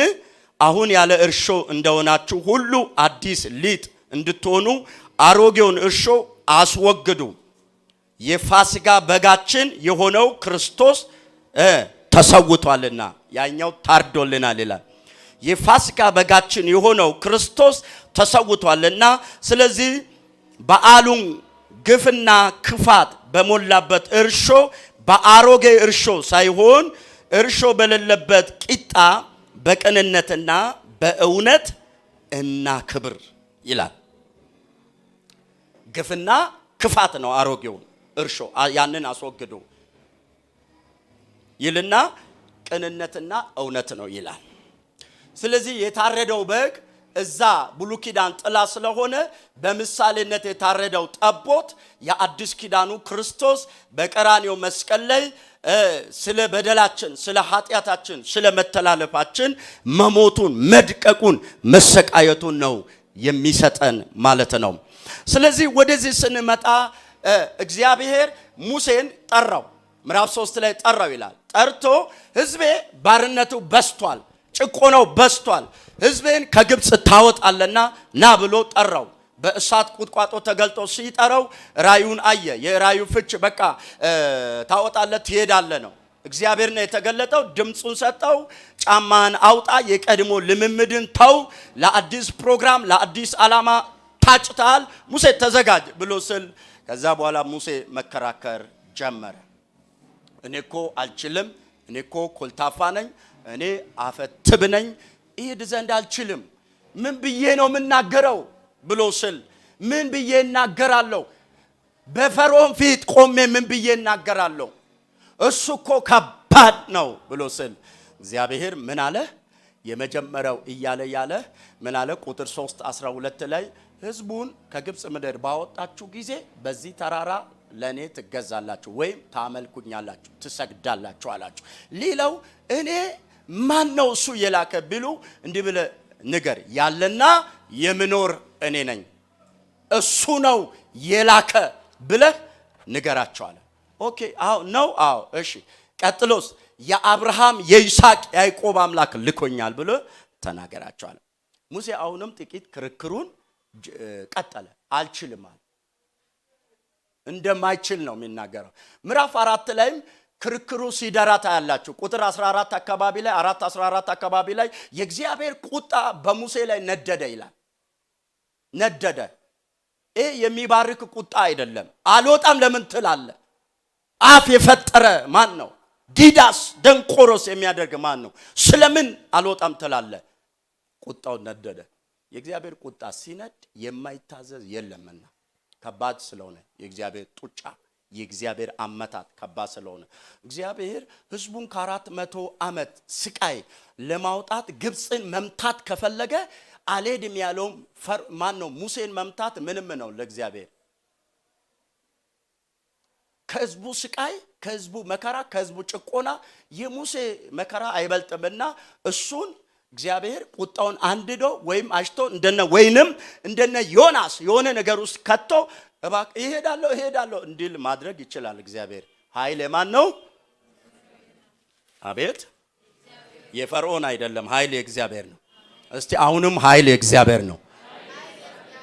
ስለዚህ ሙሴ ቁጣው የእግዚአብሔር ቁጣ ሲነድበት ለመታዘዝ ፈቃደኛ የሆነ መጣ።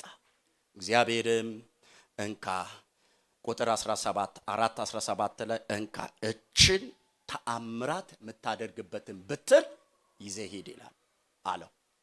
ቁጥር 20 ላይ እንዲህ ይላል ሙሴም 4:20 ላይ ሙሴም የእግዚአብሔርን በትር ይዞ ሄደ ይላል። አሜን።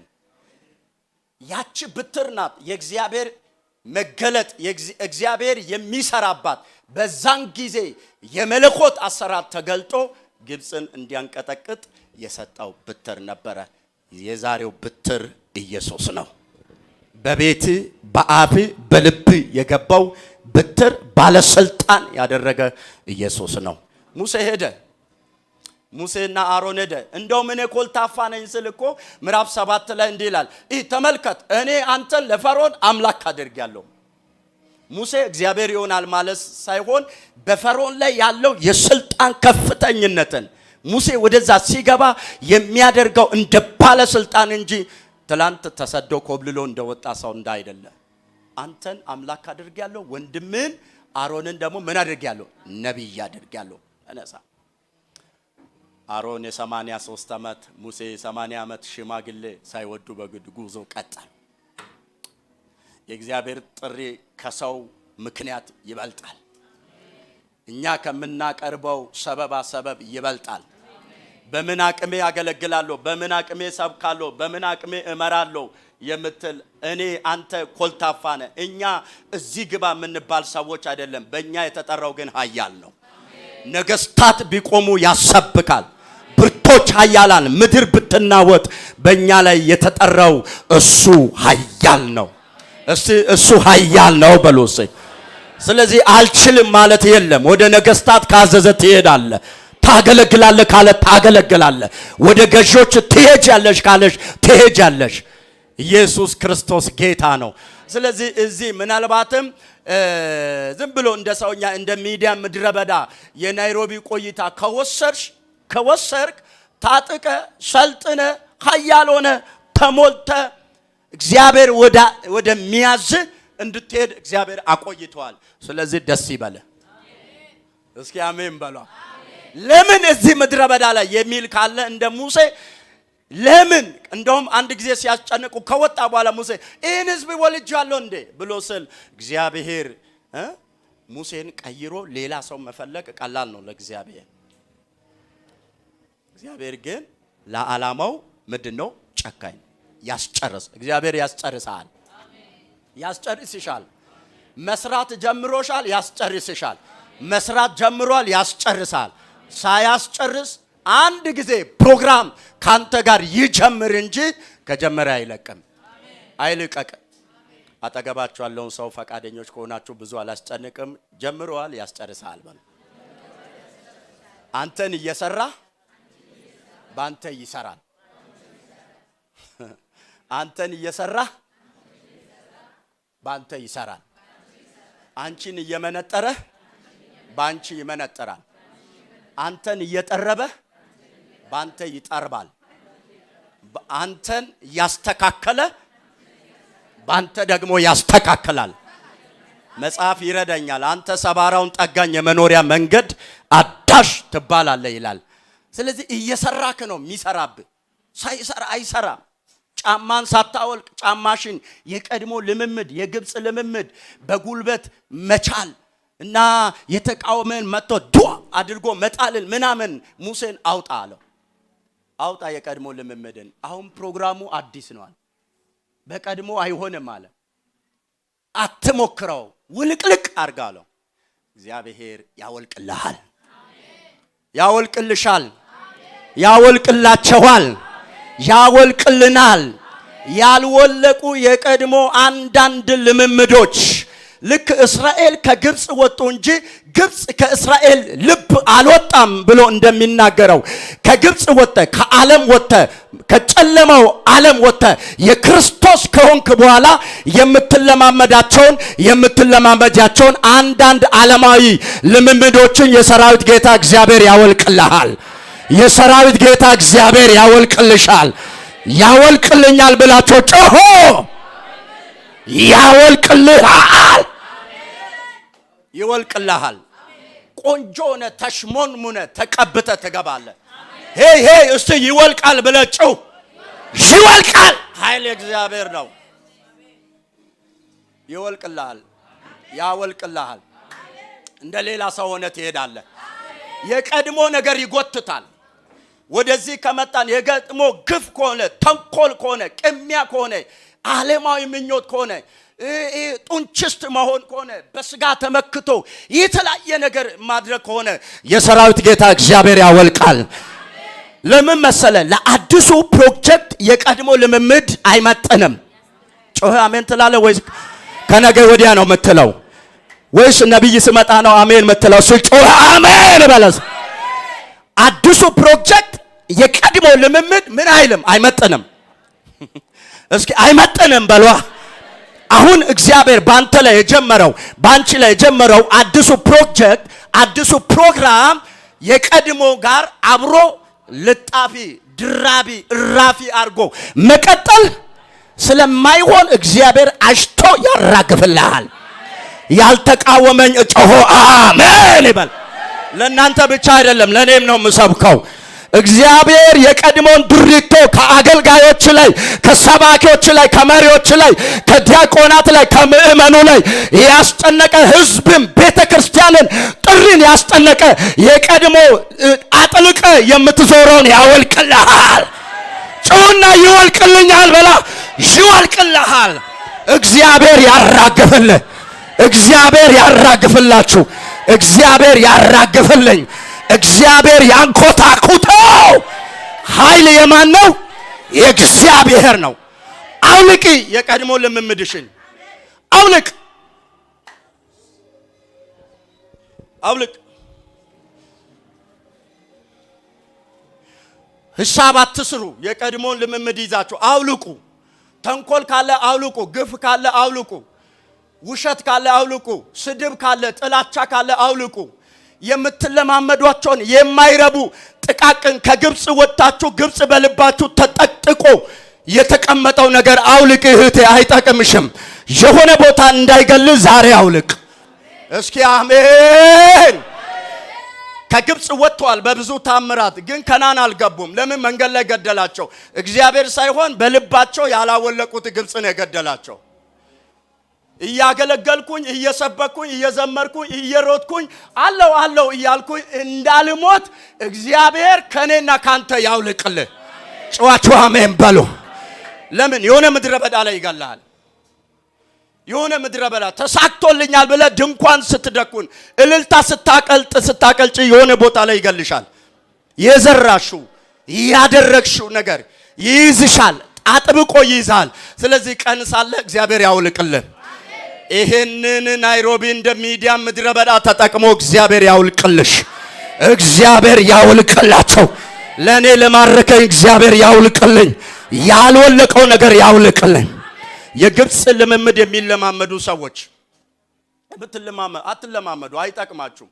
ይገላችኋል፣ ያዋርዳችኋል። እንደ ቀድሞ ነው ስትሉ የሆነ ቦታ ትበላላችሁ። የሆነ ቦታ ማሽኑ ኬላው ይተፋቸዋል። ይሄንን በድፍረት እናገራለሁ። የግብጽ ልምምድ የምትለማመዱ ሰዎች ለምን ወደዚህ ጩኸቴ ወደዚህ አይደለም። አብዛኛው ንግግሬና ስብከቴ ዝግጅቴ ግን ወደዚህ የምትለማመዱ አትለማመዱ። መገለጥ ነው ወይ በሉ ምንም በሉ፣ ግን አትለማመድ። ይገላሃል። ነቢይ ቢያሽመነው ምን አገልጋይ ቢቀባባ ይገላሃል፣ ይገልሻል። ራስህ ትሞታለህ። አትለማመዱ። ይቅርባችሁ፣ አትለማመዱ። እግዚአብሔር ይልቁንስ ይሄንን ምድረ በዳ ተጠቅሞ እሽት አድርጎ ይስራ። አሜን አሜን አሜን አሜን። ወዳጄ ይሄ ምርቃት ተከፍቶላል ተሰብሮላል ከሚለው ይበልጣል። እግዚአብሔር እሽት አድርጎ ያራግፍልህ፣ ያራግፍላችሁ። አሜን ላላሉ አሜን ባሉት በኩል ይገባ።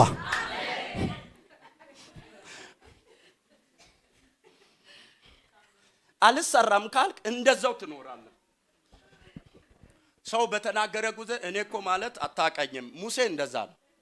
እሽት አድርጎ ሚዲያም ላይ ስለሰራው እንጂ ከፈርዖን ቤት እንደወጣ ቢሆን ጠብደል ሆኖ ይቅርታ ለዚህ ቋንቋ ጠብደል ባሪያ ሆኖ ምናምን ጎበዝ በሆነ ጊዜ ማንም አይችለኝም ብሎ ባለ ጊዜ አንተ የኛን ዘር ነው እንደምታሰቃየው ብሎ ግብጻዊን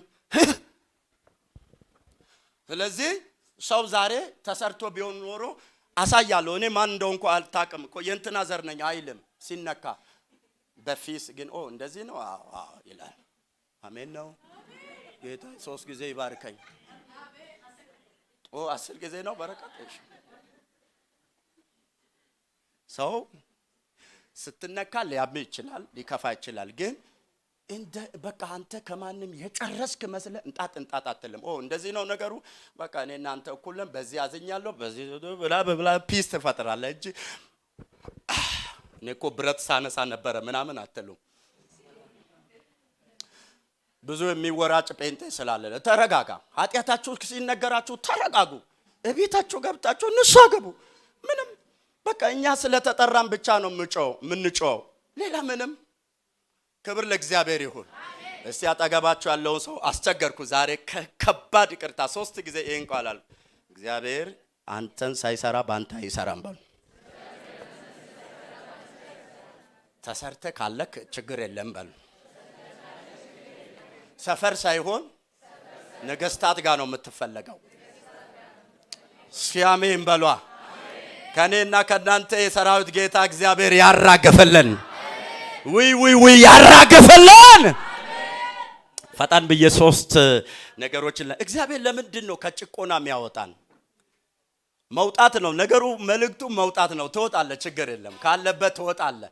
ከኃጢአት ወጥመት ትወጣለህ። ኃጢአት ጭቃ አስረግጦሽ ከሆነ ትወጫለሽ። መከራ ችግር አጉብጦ ከሆነ እግዚአብሔር ያወጣል። እየተቀደስክ ለእግዚአብሔር ክብር እየኖርክ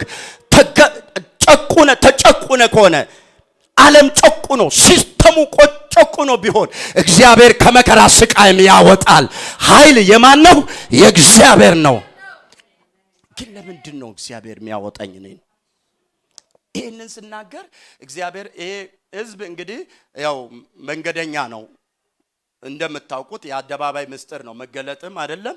መንገደኛው ሰው እዚህ አገር አርፎ የሆነ ክፍለ አህጉር ለመሄድ ነው መንገደኛ እና በብዙ ስቃይና ጸሎት በቃ እንደውም በቃ ይቅርታ አድርጉልኝ እጅም እግርም አስጭኖ ፍላይት ከወጣ በኋላ ደግሞ ሽልክ ብሎ ይሄዳል እና ቻውም አይልም። ምሕረት አድርገናል፣ ምሕረት ይደረግ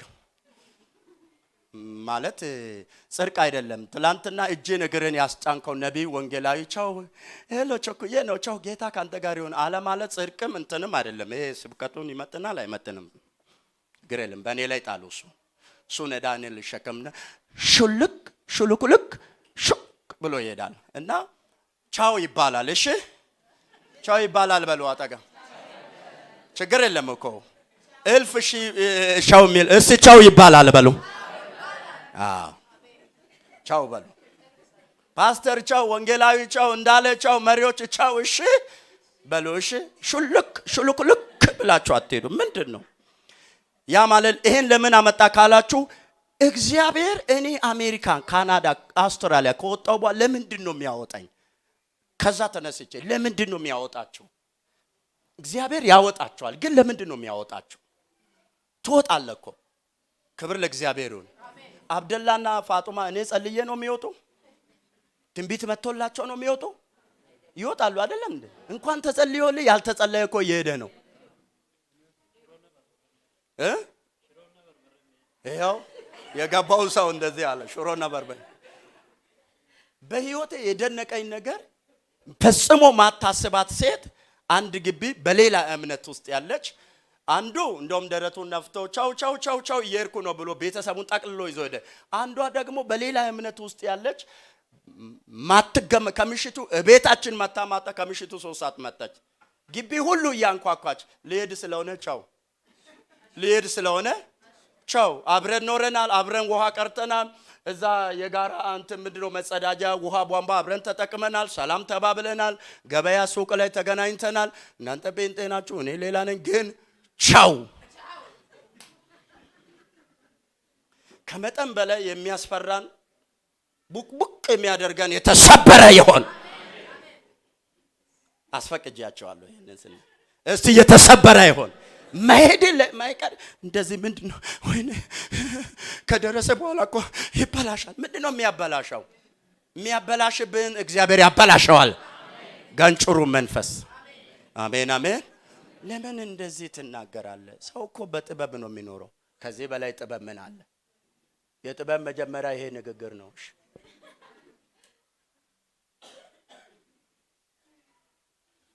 ይሄ በቃ ለፈገግታ ነው። እሺ ቻው በሉ። ትወጣለህ። አሜን ይባላል እኮ መልእክቱ ትወጣለህ ነው። ትወርሻለሽ፣ ትወጣለህ። አስቀይመህ ግን አትሂድ። አስኮርፈህ አትሂድ። አበሳጭተህ አትሂድ። ወቅተህ አትሂድ። ድሮስ የት አውቃለሁ ለጸሎት ነው የፈለኳት አትበይ። ምን ሆነሽ ነው? እግዚአብሔር ይፈውስሽ። ሃሌሉያ። ምን አይነት ወንጌላዊ ነው? ለመሞት ነው ለመኖር ነው? እንደሚና ለመኖር ነው። ለመኖር ነው። ለመሰንበት ነው። የአባቶቻችን አምላክ አለ አይደለም? አርጅቷል። መንገድ ሄዷል። ኢየሱስ ፍላይት ወጥቶ አሜሪካ ካናዳ ገብቷል። ናይሮቢ የለም አለ። አለ በሉ። አለ በሉ። የምንወጣው የመጀመሪያ ለምን እንደምንወጣ ታውቃላችሁ? እግዚአብሔርን ከእግዚአብሔር ጋር ምንም ደባል ሳናስገባ ብቻውን እንድናመልከው ነው። እግዚአብሔር በተከታታይ ሙሴና አሮን ምንድን ነው ያለው? ያመልከኝ ዘንድ፣ ያገለግለኝ ዘንድ፣ ያጠንልኝ ዘንድ፣ ይሰዋልኝ ዘንድ ሌላ ደባል አምልኮ ታኮ አድርጎ እንዳያስገባ እኔን ብቻ ያመልከኝ ዘንድ ምን በል? ሕዝቤን ልቀቅ። ትለቀቃለህ። ሸብቦ የያዘ ነገር ይለቃል ነው የምልህ። ትለቀቃለህ። ትለቀቃለህ። እንደውም ምን አለ 3:12 ላይ ይገዛልኝ ዘንድ አለ። ማለት በወጣችሁ ጊዜ በዚህ ተራራ ለኔ ትገዛላችሁ፣ አዲሱ ታመልኩኛላችሁ አለ። 4:22 ላይ ዘጸአት 4:22 ላይ የበኩር ልጄ ነው እስራኤል፣ የበኩር ልጄ ነው ልቀቅ፣ ያመልከኝ ዘንድ ልቀቅ ብልህ አልለቅም አልክ፣ እኔ ደግሞ የበኩር ልጅን ገላለሁ አለ እግዚአብሔር። 4:22 ላይ አንብቡ። የበኩር ልጄ ያመልከኝ ዘንድ ይገዛልኝ ዘንድ ልቀቅ ብሎ ተብለህ እምቢ አልክ፣ እኔ ደግሞ አልለቅም ብላልና የበኩር ልጅን እገላለሁ አለ እግዚአብሔር። በቃ ልቡን ሄዶ አጸናለሁ ይላል አይደል? የሙሴ የፈርዖንን ልብ እኔ አደነድናለሁ አለ አይደል? እግዚአብሔር ከፈርዖን ጋር ጫወታ ያዘ መስሎታል። ፈርዖን ሊመታ ሲፈልግ ልብ ያደነድናል፣ ሊያድን ሲፈልግ ቶሎ ልብ ይከፍታል።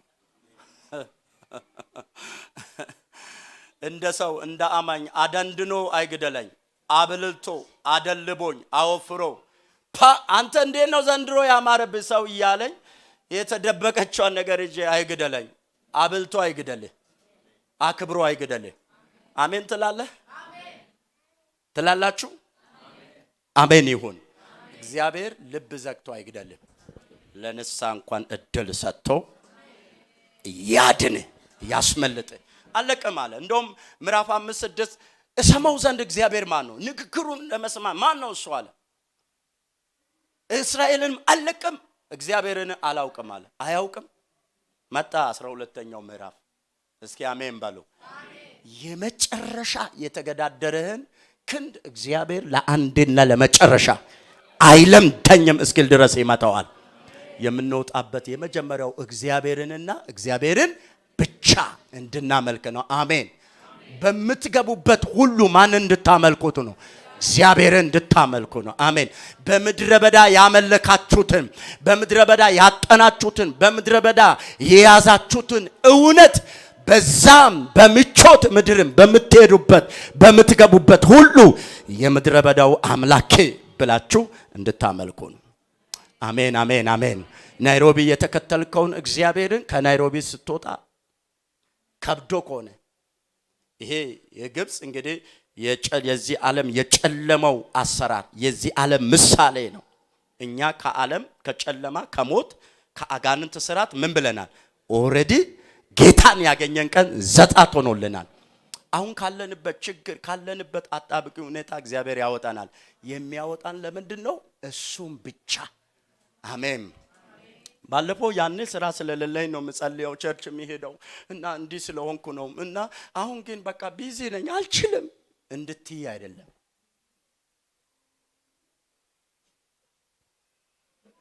አሁን እኮ ጊዜ የለም እንደሌላ ኦንላይን ነው። ኦንላይን የለም አምልኮ በቃ ቀራ።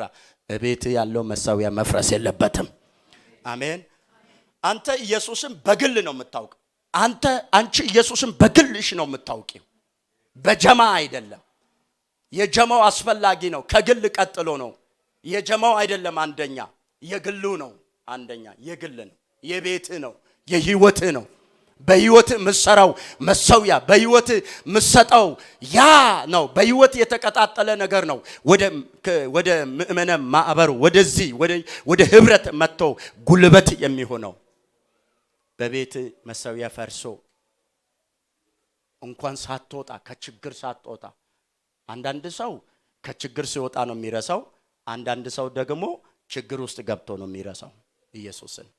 ስለዚህ ከፍ ስትሉም ዝቅ ስትሉም አውጣኝ አውጣኝ አውጣኝ ብላችሁ ምርር ካላችሁ ነገር እግዚአብሔር ያወጣችኋል። ግን የምትወጡበት የመጀመሪያው እግዚአብሔር እንድታመልኩ ነው። አመልከዋለሁ በሉ። ማምለክ ነው። አሜን። እንደምታውቁት ማምለክ ቸርች መጥቶ መዘመር ብቻ አይደለም፣ በህይወት መሰጠት። የኔ አምላክ ብቻ ነው። ወይን ቤት ያመለኩት ጌታ፣ ምድረ በዳ ላይ ያጠኑለት ጌታ አምላካችን እግዚአብሔር ነው ብሎ ያሉትን ጌታ በደረስክበት ሁሉ እንድትሰግድ፣ መታዘዝ፣ መገዛት፣ ህይወትን ለሱ ሕያውና ቅዱስ መስዋዕት አድርጎ ማቅረብም ጭምር ነው አምልኮ። ክብር ለእግዚአብሔር። እንደውም ያዕቆብ ስለ አምልኮ ሲጽፍ ያዕቆብ መልእክት 1:26 እና 27 ምንድነው የሚለው? ኖር የሌለበትና ንጹህ አምልኮ እንዲህ ነው ይላል። በጣም የሚገርም ነገር ነው የሚናገረው። እኛ አምልኮ እኔና እናንተ አምልኮ ትዝ የሚለን ቸርች መተን ጸሎት ተጸልዮ ከዛ ኪቦርዲስቱ ቡቡቡቡም ዳንዳንዳን ሲያደርግ ነው ትዝ የሚለን። እሱ ግን ሲጽፍ እንደዚህ ይላል፣ አምልኮ ኖር የሌለበት ንጹህ አምልኮ ይልና በዓለም ከሚገኘው እድፍ ሰውነትን መጠበቅ ነው። ባል የሌላቸው ሴቶችንና ወላጅ አልባ ህፃናትን ሰብስቦ ለነሱ ወገን መሆን ነው። መንከባከብ ነው፣ መጠየቅ ነው፣ ማብላት ነው፣ መጠየቅ ነው። ኖርና ንጹህ አምልኮ ለዛውም በማን ፊት? በልዑል ፊት ይላል። ስለዚህ አንዱ ፓርት ነው መዝሙር መተን በመዝሙር በጋራ ማምለካችን አንዱ ፓርት ነው እንጂ ሙሉ ፓኬጁ መዝሙር ብቻ አይደለም። አምልኮ ለእግዚአብሔር እንድትገዙና እንድታመልኩት ነው። ሁለተኛው በጣም ሄዷል ሰዓት፣ በጣም ይቅርታ። ሁለተኛው የምንወጣበት እግዚአብሔር ለምንድን ነው የሚያወጣን ካለንበት ጭቆና የምንወጣበት ሁለተኛው ምክንያት ለምን እንደሆነ ታውቃላችሁ? እኛ ወጥተን ብቻ እንድንቀር ሳይሆን ያልወጡትን እንድናወጣ። እስኪ አሜን በሉ። ይሄን ቀጥታ እንደውም እስራኤልን እንደውም ብትተው ሙሴን ውሰዱ። ሙሴ ከፈርዖን ቤት ወጣ አይደለም? ከሚዲያም ወጣ። ምንድነው የወጣበት ዓላማ? ህዝቡን ከባርነት ቤት ምን ሊያደርግ ነው? እንዲያወጣ። በዚህ ዘመን በብዙ ባርነት፣ በሱስ፣ በሺሻ፣ በጫት፣ በአልኮል፣ በዝሙት፣ በእርኩሰት እና ወይኔ በሚመስል ጭቆና በሚመስል በሃይማኖት እስራትና ባርነት ውስጥ ታስሮ ተጠፍልጎ ያሉ በዚህ ዘመንም አሉ። አንተ አሁን ከዘላለም ሞት ባርነት ወጣሃል። ለምን እንደወጣ ታውቃለህ? ሁለተኛው ሐሳቤ በባርነት ውስጥ ያሉትን እንድታወጣን። እስኪ አሜን በሉ። ከጭቆና የወጣ ነው በጭቆና ያሉትን እንድናወጣን። ከሰቆቃ ከእንግልት ከታላቅ ስቃይ የወጣ ነው። በዛ ስቃይ ውስጥ የሚኖሩትን እኛ ምን እናደርግ ነው? ሰውየው እኮ በአማቹ ቤት በቃ በግ እየጠበቀ ተመችቶታል፣ እየኖረ ነው። 80 ዓመቱ ነው። እስቲ እግዚአብሔር ሙሴን ቢተውስ ምን አለበት? ናውጣ አለ። የህዝቤን መከራ አይቻለሁ። አስገባሪዎቻቸው የሚያደርጉባቸውን ስቃይ የሚያደርጉባቸውን መከራ ተመለከትኩ። ህዝቡን ታወጣለህ ና አለውና ጠራው። ሁለተኛ በችግር በመከራ በስቃይ በተለያየ ሁኔታ ውስጥ ያሉትን ምን እንድታደርጉ ነው? እንድታወጡ ነው። አሜን በሏ። ጉብኝትም እግዚአብሔር ቀድሞ ከጎበኛችሁ በዚህ በምድራዊ በሚያስፈልገው ነገር ቀድሞ ከጎበኛችሁ ያልተጎበኘውን እንድትጎበኙ ነው። አሜን አላችሁ? ይሄ ምን አይነት ሰውዬ ነው? አገልጋይ ስለሆነ ያመቻቸ ነው ለራሱ እንዳትሉኝ አደራ። በጌታ ፍቅርና ጸጋ ሞገስ ለምናቸዋለሁ። እግዚአብሔር ቀን ሲያወጣላችሁ ሉክ እግዚአብሔር ሲባርካችሁ እነዚህ ሰዎች አንዱ ምንድነው? ጉብኝት ነው። ከጭቆና ወጡ። ባሪያ የራሱ መፍትሄ የለውም፣ የተሰቃየ ነው። በሌላው አካል ውስጥ ሁሉ ጊዜ ተረግጦ ተኛ ከተባለ ይተኛል፣ ውደቅ ከተባለ ይወርቃል፣ ሳትበላ እደር እዛ ከተባለ ያድራል፣ እየሰራ እደር ዛሬ አትበላም ከተባለ ጭቆናው ብዙ ነው። ግን እግዚአብሔር ሙሴን ሲያወጣ ይሄ የተጨቆነውን እየረገጠ ጭቃ ያለውን ህዝብ እንዲያወጣ ነው። በምድራዊ እንጀራ እግዚአብሔር ቢባርካችሁ ይህንን ስሙ። ብዙ ሰው ደፍሮ ላይናገር ይችላል፣ ግን እኔ እናገራለሁ። ግድ የለም ለመዳን እናገራለሁ። በምድራዊ እንጀራ ቢሳካላችሁ፣ ጥሩ ነገር ቢኖራችሁ፣ እግዚአብሔር ቢባርካችሁ፣ እናንተ ብቻ እየበላችሁ እየጠጣችሁ መኪና ዘመናዊ መኪና እየቀየራችሁ ሃሌሉያ እያላችሁ በቃ ይሄ ሁሉ አስፈላጊ አይደለም አለ። አንድ 15 ፎቅ ኢትዮጵያ ላይ ደርድራችሁ ሌላው በእራብ በችግር ክንችር ብሎ የተቀመጠውን እያስቀናችሁ እኔ እኮ ይሄ አለኝ አንቺ አሁንም እዛው ነሽ አንተ እዛው ነህ እንድትሉ ሳይሆን ህይወትን ቆርሰ የተራበው እንድታለብስ ነው። ህይወትን ቆርሰ ችግረኛውን በችግሩ እንድትረዳው ነው። እስኪ አሜን። በዚህ ዘመንማ ብዙ ሰዎች ሲጎበኙ እልፍ ሲሉ እሱ ስላላመነ ነው እሷ ስላላመነች ነው እንዲሆነችው ብሎ ወንድሞቻቸው ላይ ይታበያሉ፣ ይኩራራሉ፣ ይመካሉ። ጳውሎስ ምን አለ? መመካታችሁ መልካም አይደለም። ቀደም ባነበብኩት በአንደኛ ቆሮንቶስ ምዕራፍ 5 ቁጥር 6 መመካታችሁ መልካም አይደለም፣ አትመኩዋል። ስለዚህ ብዙ ሰዎች ቀን ሲወጣ እንጀራ ሲበሉ ሲጠግቡ ይመካሉ። ሌላው ምንድነው? እህቶቻቸውን ወንድሞቻቸውን አጠገባቸው ያለውን እነሱ ላይ ይኮራሉ። የተለያየ አክት ያደርጋሉ። ይሄ ተገቢ አይደለም። አሜን አላችሁ? በችግር ውስጥ አንተ ከችግር ወጥተ በችግር ከእራብ ወጥተ የተራበው እንድትጎበኝ የሱም ዘመን እኮ አለ። እግዚአብሔር ቀድሞ ለምክንያት ጎበኘክ ይሆናል ጎበኘሽ ይሆናል እንጂ የሱም ዘመን አለ፣ የጉብኝት ዘመን አለ፣ የሱም የከፍታ ዘመን አለ። እግዚአብሔር ለሁሉ ቀን ቀጥሯል ይላል መጽሐፍ ቅዱስ። ሁሉንም ያወጣል፣ ያመኑትን የተከተሉትን ያወጣል፣ ያከብራል፣ ያደላደላል እንጂ እግዚአብሔር ሰው እንደሚያደርገው አንዱን ከፍ አንዱን ዝቅ አድርጎ የሚጥል አምላክ አይደለም። እግዚአብሔር ላንተ ቀን አለ። ወንድም እህት እንኳን ቀድሞ ወጡ ወደ ኢኮኖሚ ከፍታ፣ ወደ ህይወት ከፍታ፣ ወደ አገልግሎት ከፍታ። ቀጥሎ ያለው ተራው ያንተ ነው። ስትጎበኝ ግን ያልተጎበኘው እንድትጎበኝ። እስኪ አሜን። በቃ አንተ ዘመናዊ ሰው በቃ የሰለጠነ ሰው መስለ ምናምን እግርን እህት ላይና ወንድም ላይ እንድታነሳ አይደለም። እኔ የወንጌል ሰባኪ ነኝ። አይኔን ሳላሽ ነው ይሄን ማወራው። እንድትኩራሩ አይደለም፣ እንድትመጻደቁ አይደለም። ሌላውን ዝቅ አርጋቸው እንድታዩ እናንተ ቀና እንድትሉ አይደለም። እግዚአብሔር ለሌላው ለበረከት እንድትሆኑ ነው። አብርሃምን ምን አለ? እባርካለሁ አለና ትባረካለህ አለ። ምንድነው? ለበረከት ሁን አለ። ለበረከት ሁን ማለት ለሌላው መፍሰስ አይደል ነው እንጂ ሁሉ ነገር ወደ ራስ ጉያ ማፈስ ግባ በሞቴ እንትኑም ለኔ ማለት አይደለም። እግዚአብሔር ከምድራችን ከአማኞች ላይ እንዲያለ ቀንበር ይስበራው። ጨዋቹ አሜን በሉ። እኔ ምባረከው በሉ፣ የምወጣው በሉ። እስቲ ለሌሎች ለመውጣታቸው ለመባረካቸው ምክንያት ልሆን ነው። ምክንያት ያርግ።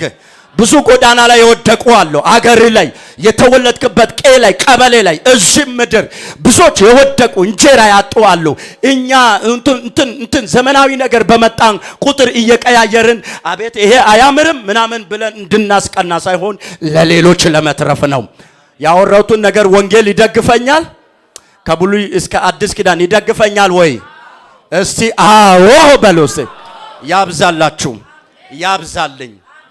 እስቲ እኔ ለሌሎች እፈሳለሁ በሉ። ምንም አዲስ ነገር የለም። ቅድሚያ ተጎበኘሽ፣ በቃ ሃሌሉያ። ቅድሚያ ከበርሽ፣ እግዚአብሔር ያቺንም ያኛውንም ያከብራል። አለቀ። አጭር አማርኛ ቅድሚያ ከበር። እግዚአብሔር ያንተን ያፈጠነው ወንድም አንተ መጎብኘትን አይቶ እኔንም ይጎበኛል ብሎ እንዲጽናናብህ ይሆናል። አንተ ደግሞ መልሰ እግዚአብሔር አንተንም ይጎበኛል፣ አንቺንም እግዚአብሔር እንድትጸልይላት ነው፣ እንድትራሪላት። የትላንትናውን ትህትናሽን የትላንትናውን ነገርሽን እንዳትተይ ነው። በዚህ አጋጣሚ አንድ ነገር ልናገር፣ ሰዓት እንዳይሄድ ያውቃለሁ። በጣም እንደ ያው የጥሪ ወቅት በጣም ከባድ ነውና አብረን አንድ አካባቢ ምናልባት ትንሽ በእድሜ ነው ከኔ የሚበልጠው እና የሰፈርም አብሮ አደግም ነውና ጥሪ የሚባለው ነገር አገልግሎት የሚባለው ነገር ከመጣ በኋላ አስቸጋሪ ሁኔታ ውስጥ ገባን። እንግዲህ ቤተሰቦቻችን የተቀበሉን ቦታ ነው። እኔ ቤተሰብ ጋር መጥቼ ጸሎት፣ ቸርች፣ አምልኮ ምናምን ወንጌል ስርጭት ምናምን ሲባል ስራ ማይሰራ ሰው ዙረታም ሰው እኛ አንፈልግም ብሎ ይፈርማል ማለት ነው። ስለዚህ እንደ ትርፍ ዕቃ ትታያላችሁ ለጥቂት ጊዜ። ከዛ በኋላ የጓደኛዬ እናት ጋር እንሄዳለን። 3-4 ሆነን ነውና እንትን የምንለውና ያው ጸሎት ነው እንትን ነው በቃ ታውቃላችሁና የተጠሩ ሰዎች ያውቃሉ ይገባቸዋል ለብዙዎች እና እንትን ነው በቃ መዞር ነው እንትን ነው ውስጥ ነው ምንድነው ጸሎት ነው አገልግሎት ነው መዞር ነው ምስክርነት ነው አጋንንት ማውጣት ነው ምናምን የለም ሌላ ነገር ወፍ የለም። ስለዚህ ሰፈር ስንመጣ ፈጥነን እንመጣና የጓደኛዬ እናት ቤት እንገባለን እና የኑሮ ችግር ስላለ ምን በለው ነገር ስላልነበረን የኛ ቤት ፊት ከጠቆረ እነሱ ቤት ነው የምንሄደው። የነሱ ፊት ደግሞ የነሱ ቤት ከጠቆረ የዛኛው ጓደኛችን ቤት ነው የምንሄደውና በቃ እንደዛ ያደረገ ነው የምናልፈውና ከዛ እንደዚህ ሆነ። እግዚአብሔር አንዳንዱን ፈጥኖ ይጎበኛልና አንደኛው የሰፈራችን ልጅ ከመካከላችን በጣም እግዚአብሔር በትምህርትም በጣም ጎበዝ ነው ከኛ በላይ ጎበዝ ነውና ወዲያው ሄደና በአጭር ጊዜ ውስጥ እግዚአብሔር ጎበኛው የምንድነው የቸርች ውስጥ የኮንፋሽን ዳይሬክተር ሆነ እና ደሞዙ በዛ ጊዜ ከፍተኛ ነው እና ስሙን አልነግራቸውምና ከዛ ከተወሰነ ጊዜ በኋላ ሁሉም ነገር ይቀየራል። ጉብኝት ሲሆን አለባበስ አካሄድ ይቀየራል። ዘመናዊ መሆን ትላንትና በቃ እንዴት እንደሆነ ትረሱና ከዛ ምን ሆነ መሰላችሁ በጣም ያሳዘነን ቃል ነው የምናገረውና አይመጥንም ይሆናል። ለምንድነው ከኛ የምትሻሻው ሲባል አሁን ደረጃዬ እናንተ ሰፈር አይደለም አለ። ደረጃዬ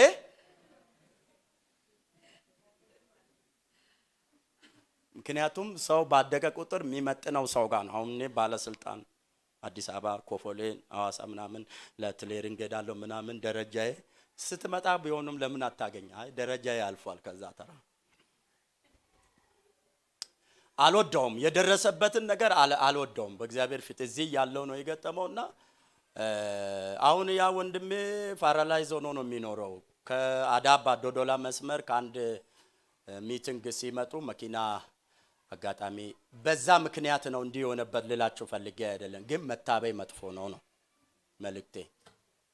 መኪና ተገልብጦ በቃ እጁ እግሩ እንዳልነበረ ሆኖ በቃ በርግጥ ረጅም ጊዜ በክራንች ሄድ ነበረ። እዚህ ሆኜ አይቼም ሰምቼ በጣም ነው የደነገጥኩት። አሁን በቃ እንደዚህ አንገቱ እንዲህ ብሎ ነው ያለው። እግዚአብሔር ምሕረቱ በህይወት ያኖራል። መልእክቴ ምንድነው? ወንድሜ ላይ የደረሰበትን ነገር አልፈልገውም።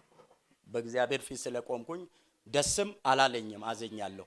ግን መታበይ መጥፎ ነው። በደረሳችሁ አለባበሳችሁ ለወጥ ካለ ለወጥ አርጋችሁ እንድትለብሱ ያደረገ እግዚአብሔር ነው። የናንተ ጥረት አይደለም፣ የናንተ እርድና ብልጠት አይደለም። አመጋገባችሁ አንድ እንጀራ በ12 አይነት ወጥ ምትበሉ ያንን እንድትበሉ ያደረጋችሁ እግዚአብሔር ነው። ሽሮ እየበላ ያለውን ወንድምን እህትን አክበር። እሱ ላይ አትኩሩ። አትቀን የሚያመጣውን አታቅምና ነገ በሚሆነው አትመኩ። ባላችሁ አሁን ባላችሁ ውበት፣ ባላችሁ አልባሳት፣ ባላችሁ ዕውቀት፣ ባላችሁ ነገር ከፍ ከፍ አትበሉ። አጠገብ ያለ ወንድምና አንተ እኩል ናችሁ። በምንም አትበልጠው። ገብቷችኋል? በምንም አትበልጪውም፣ በምንም አትበልጠውም። ሃሌሉያ። ይህን ስላወራው እውነቱን ጌታ ይባርከኝ። ሶስተኛውና የመጨረሻው እግዚአብሔር ለምንድነው የሚጎበኘን የሚያወጣው? ለምንድነው የሚያወጣ? መታሰቢያ ነው እንድናደርግ ሁሉ ጊዜ እቺ ነገር ትውስታችን ወይ መታሰቢያ እንድትሆን ነው። ይሄን አንብቤ ጨርሳለሁ። ያው 6 ከ5 ጀመርኩ፣ አሁን ከ15 ሆነ። አይ የሰዓት ነገር አሳሳቢ ነው። ውስጤ ዛሬ 30 ደቂቃ ብናገር ዛሬ ይበቃኛል ብዬ መጥቼ ነው እንደዚህ ጉድ የሆንኩት። በሐሳቤ ማለት የእውነት ነው የምላችሁ 35 ወይ ቢበዛ 40 ብዬ መጥቼ ነው ጉድ የሆንኩትና እስቲ ከ25 ጀምሮ ያለውን እናንብብና ለማንኛውም እንዲህም ይሆናል እግዚአብሔር እንደተናገረው ወደሚሰጣችሁ አገር በገባችሁ ጊዜ ይህ አምልኮ ጠብቁት። ይህንን አምልኮ ምን አድርጉት? ጠብቁት። እንዲህም ይሆናል ልጆቻችሁ ይህን አምልኮ ለእናንተ ምንድነው ባሏችሁ ጊዜ እናንተ በግብፅ አገር በእስራኤል ልጆች ቤቶች ላይ አልፎ ግብፃውያንን በመታ ጊዜ ቤቶቻችንን ያዳነ የእግዚአብሔር የማለፊያ መስዋዕት ይህች ናት ትሏቸዋላችሁ። አሜን አሜን። ልጆች ምንድነው አምልኮ? ምንድነው ፋሲካ? ምንድነው እናንተ ሁሉ ጊዜ እንደዚህ መታሰቢያ አድርጋችሁ የያዛችሁ ብሎ ቢጠይቋችኋል በግብፅ ስቃይ ጊዜ እኛን ሊያወጣን ግብፃውያንን ሲመታ እኛን አልፎ በታምራት ከሀገራቸው ያወጣ የእግዚአብሔር ፋሲካ ነው መታሰቢያ። አሜን። እንድትረሱት ሳይሆን እድሜ ልካችሁ እስከ ዕለተ ሞታችሁ እግዚአብሔር ምን እንድትሉ እንድታስቡ፣ እንዴት እንዳዳነኝ እኔ አውቃለሁ እንድትሉ፣ እንዴት እንዳገዘኝ እኔ አውቃለሁ፣ እንዴት እንዳሻገረኝ እኔ አውቃለሁ። እናንተ ያለፋችሁበትን ልጆቻችሁ ላያውቁ ይችላሉ። የልጅ ልጆቻችሁ አያውቁም። እናንተ ጌታን አምልካችሁ በረከቱ ወደ ልጃችሁና ወደ ልጅ ልጆቻችሁ ሊፈስ ይችላል። ያን ጊዜ ግን ማለት ያለባችሁ ምንድነው? እኔን እግዚአብሔር እንዴት እንደረዳኝ እኔ አውቃለሁ። ያኔ የነገረኝን ልጅን እባርካለሁ ብሎ የነገረኝን በረከት ነው አንተ የምትበለው አንቺ የምትበዩ ልጄ በሏት። ላይገባት ይችላል። አሜን ይሁን አሜን። እስከ ሞታችን እስከ ልጅ ድረስ የአምልኮ ስርዓት የፋሲካ ስርዓት ነፃ የመውጣት በሱ የመደላደላችን ስርዓት መታሰቢያ ይሆን። እስቲ መታሰቢያ ይሆንልኛል በሉስ። እኔ በሉስ ከሞት ከባርነት ቤት አምልጬ የወጣውበትን ያንን የክርስቶስን ፋሲካ ሁሉ ጊዜ መታሰቢያ አድርጌ እኖራለሁ። መታሰቢያ ነው፣ መታሰቢያ ነው። ሃሌሉያ! እግዚአብሔር የተባረከ ይሁን። ቆመን ጸልየን እንጨርሳለን። መታሰቢያ ነው። ዛሬ ለኔ ለናንተ ከዳናችሁበት ቀን ጀምሮ መውጣት ሆኖላችኋል። ኢየሱስን ካገኘ ጀምሮ መውጣት ሆኖልሻል። መውጣት ሆኖልሃል። መውጣት ሆኖላችኋል። ሆኖልናል። መውጣት ሆኖል። በምንም አይነት ሁኔታ ካለ ደግሞ እንጸልያለን። እግዚአብሔር እኩለ ሌሊት በሆነ ጊዜ መጣና የፈርዖንን በኩር ከግዞት እስከ ዙፋን ያለው መታ። ዛሬ እግዚአብሔር አልመታ ያለውን ይምታልህ፣ አለቅም ያለውን ይምታልሽ፣ ይምታልሽ። የምታመልኪው እግዚአብሔር በከበደሽ ነገር ላይ ባስጨነቀ ባጎበጠ ነገር ላይ ከወጣችሁ በኋላ ብርሃን ከበራላችሁ በኋላ